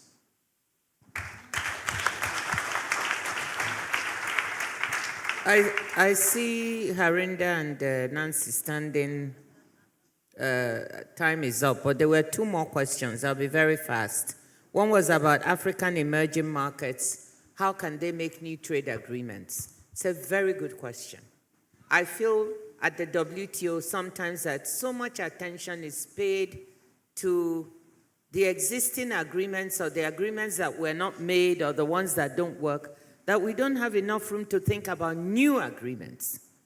African countries should be thinking, if we want to develop, if we want to capture more markets, if we want to do better than 3% of global trade, what types of agreements do we need to make at the WTO that will help us do that? And what type of bilateral and other regional agreements do we need? And I think this is really, really important to do. We've got the African Continental Free Trade Agreement. We should implement that. But in addition, there could be other ones. And one I want to mention, and I'll end on this, is that at the WTO, we have an agreement that I actually believe helps to support the next question that I was asked about building resilience and trying to attract supply chains. It's called the Investment Facilitation for Development Agreement. And it's what we call a plurilateral. Not every single member belongs to it. There are 131 out of 166 WTO members that came together to put this agreement. It takes away all the, obstacles, administrative obstacles that bedevil investors when they come to our countries. It tries to make administratively so many things easy. So the World Bank doesn't have to put it on you as conditionality to remove this or remove that or do this. It's all in this agreement. And I think that can help us attract investment domestically, our own investment, because our business people have to go through this, regionally and externally, so we can attract supply chains and develop new supply chains. And I think this is one of the things that we're trying to get through at the WTO. It will be very, very helpful. Of those 131 countries, 90 our developing countries. So it's something I'm very, very interested that we do well. Thank you so much. Thank you very much. What an intellectual masterclass it has been, but Mr. Governor, you still sit. Madam DG, you still sit. At this point, let me invite Mr. Harinder Akoya for a 2-minute remark. Thank you very much, sir.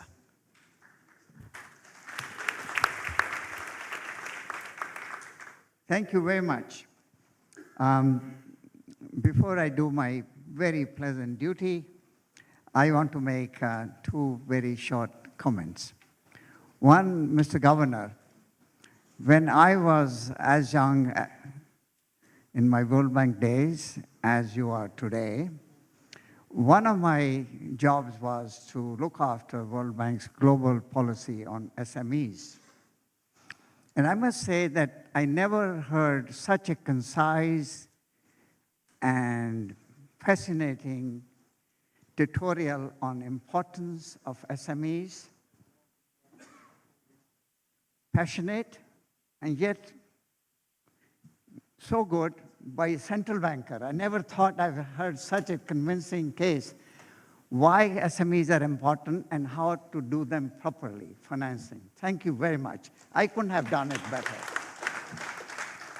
But secondly, both you in both of your keynote remarks and in the discussion brought on the issues that what does one do after you stabilize the monetary policy and exchange rate, and what next to create jobs and structural changes. And I just want to mention that tomorrow we have 2 ministers of the government, including Minister of Finance. And I'm sure both the ministers and the audience will explore the issues of structural changes and jobs. And we'll try to do that tomorrow. Again, it's my great pleasure and privilege to offer you our sincere thanks on behalf of all 3 sponsors, including Central Bank, but also the audience for a wonderful set of keynote speeches, but this fascinating fire chat without fire, actually, but a lot of illumination. And there's great dynamics, actually. The interchange between 2 of you, the warmth, the frankness, the candid remarks. It was great, actually. I think it was a great idea to have this fireside chat, and 2 of you had a great dynamic. So thank you very much for this great discussion. And now we'll take a short break, and we have this dinner. So I hope we'll see you there. So thank you very much again. Thank you very much, Mr. Akorinda. Governor Cardoso, Dr. Ngozi Okonjo-Iweala, thank you so much for your, of course, unparalleled clarity, your vision, and your leadership. To wrap up today's proceedings, we won't allow you go first until we have group of photos, official day 1 group of photos for the record. You'll be following my cue. So first of all, we'll take the DG and the governor, then Mr. Cole will join at the photo. The photographers, are we set? Yes, ma'am. Let's go, move the chairs out.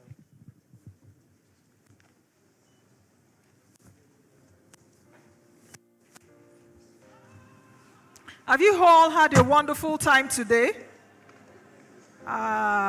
This yes is not a...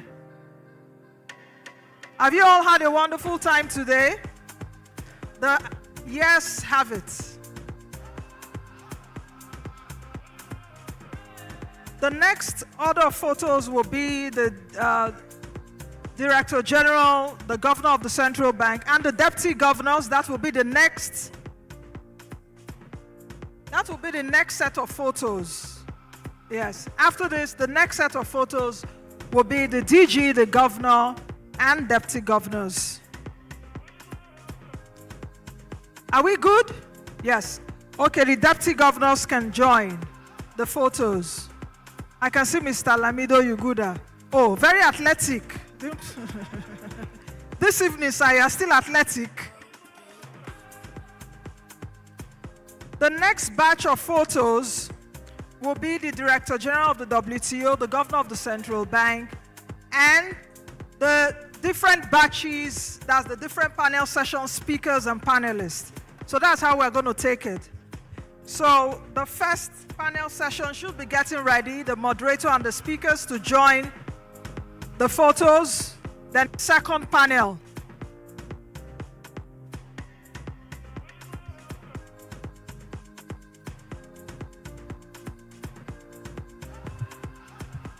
Dr. Ikemba, please, sir, we ask for your esteemed presence in this group of photos, sir. Yes, sir. Even though economics is boring, we need you this, yes. For the record, sir. Yes, yes, ma'am. Yes. For the record. Thank you for visiting the central bank, sir.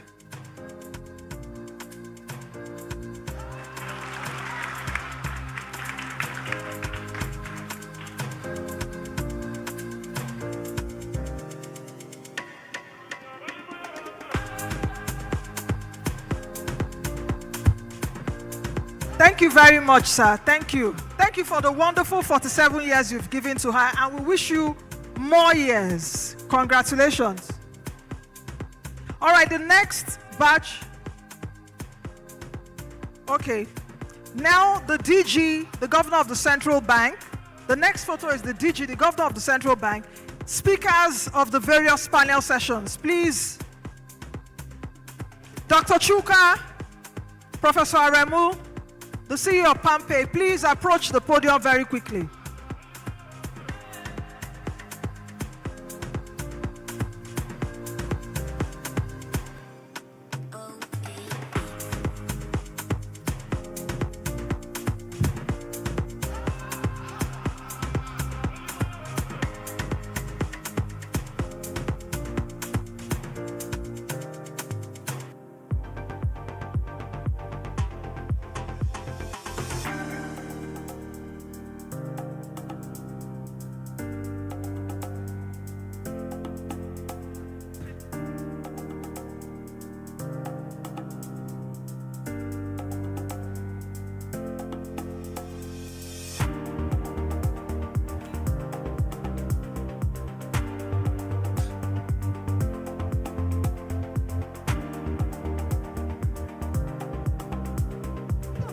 Join.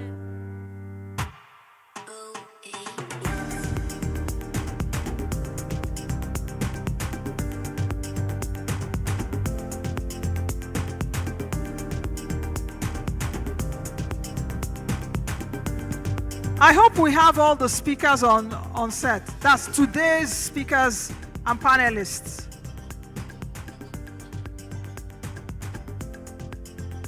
You've been such a wonderful audience. Please, a round of applause for yourselves. We've been here now since 9 a.m. and it's 7 p.m.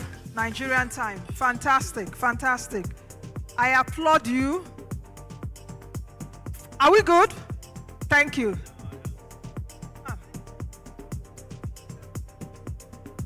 Fantastic.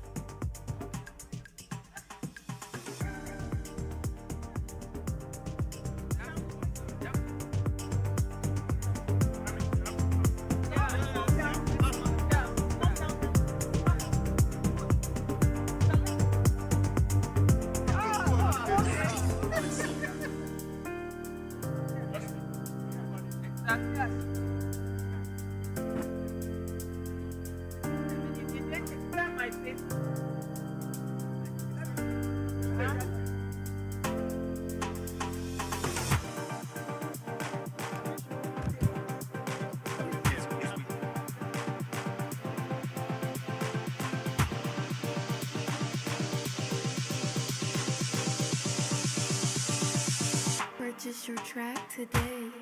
Please, every other person can really join here. It's a selfie, so just come over here and we are all in the pictures. Yes. Yeah. Oh, did you? Join now.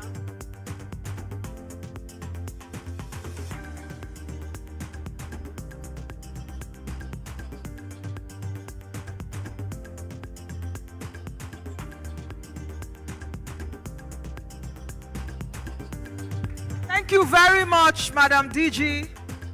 Are we good with the selfie? We're good. Good. All right. Thank you very much. Please, a round of applause for Madam DG and the Governor of the Central Bank of Nigeria. Before we close for the day, a reminder, this evening's gala, reception and dinner we hold at the Transcorp Hilton, Abuja, starting at 8 p.m. That's in an hour's time. The evening's gala reception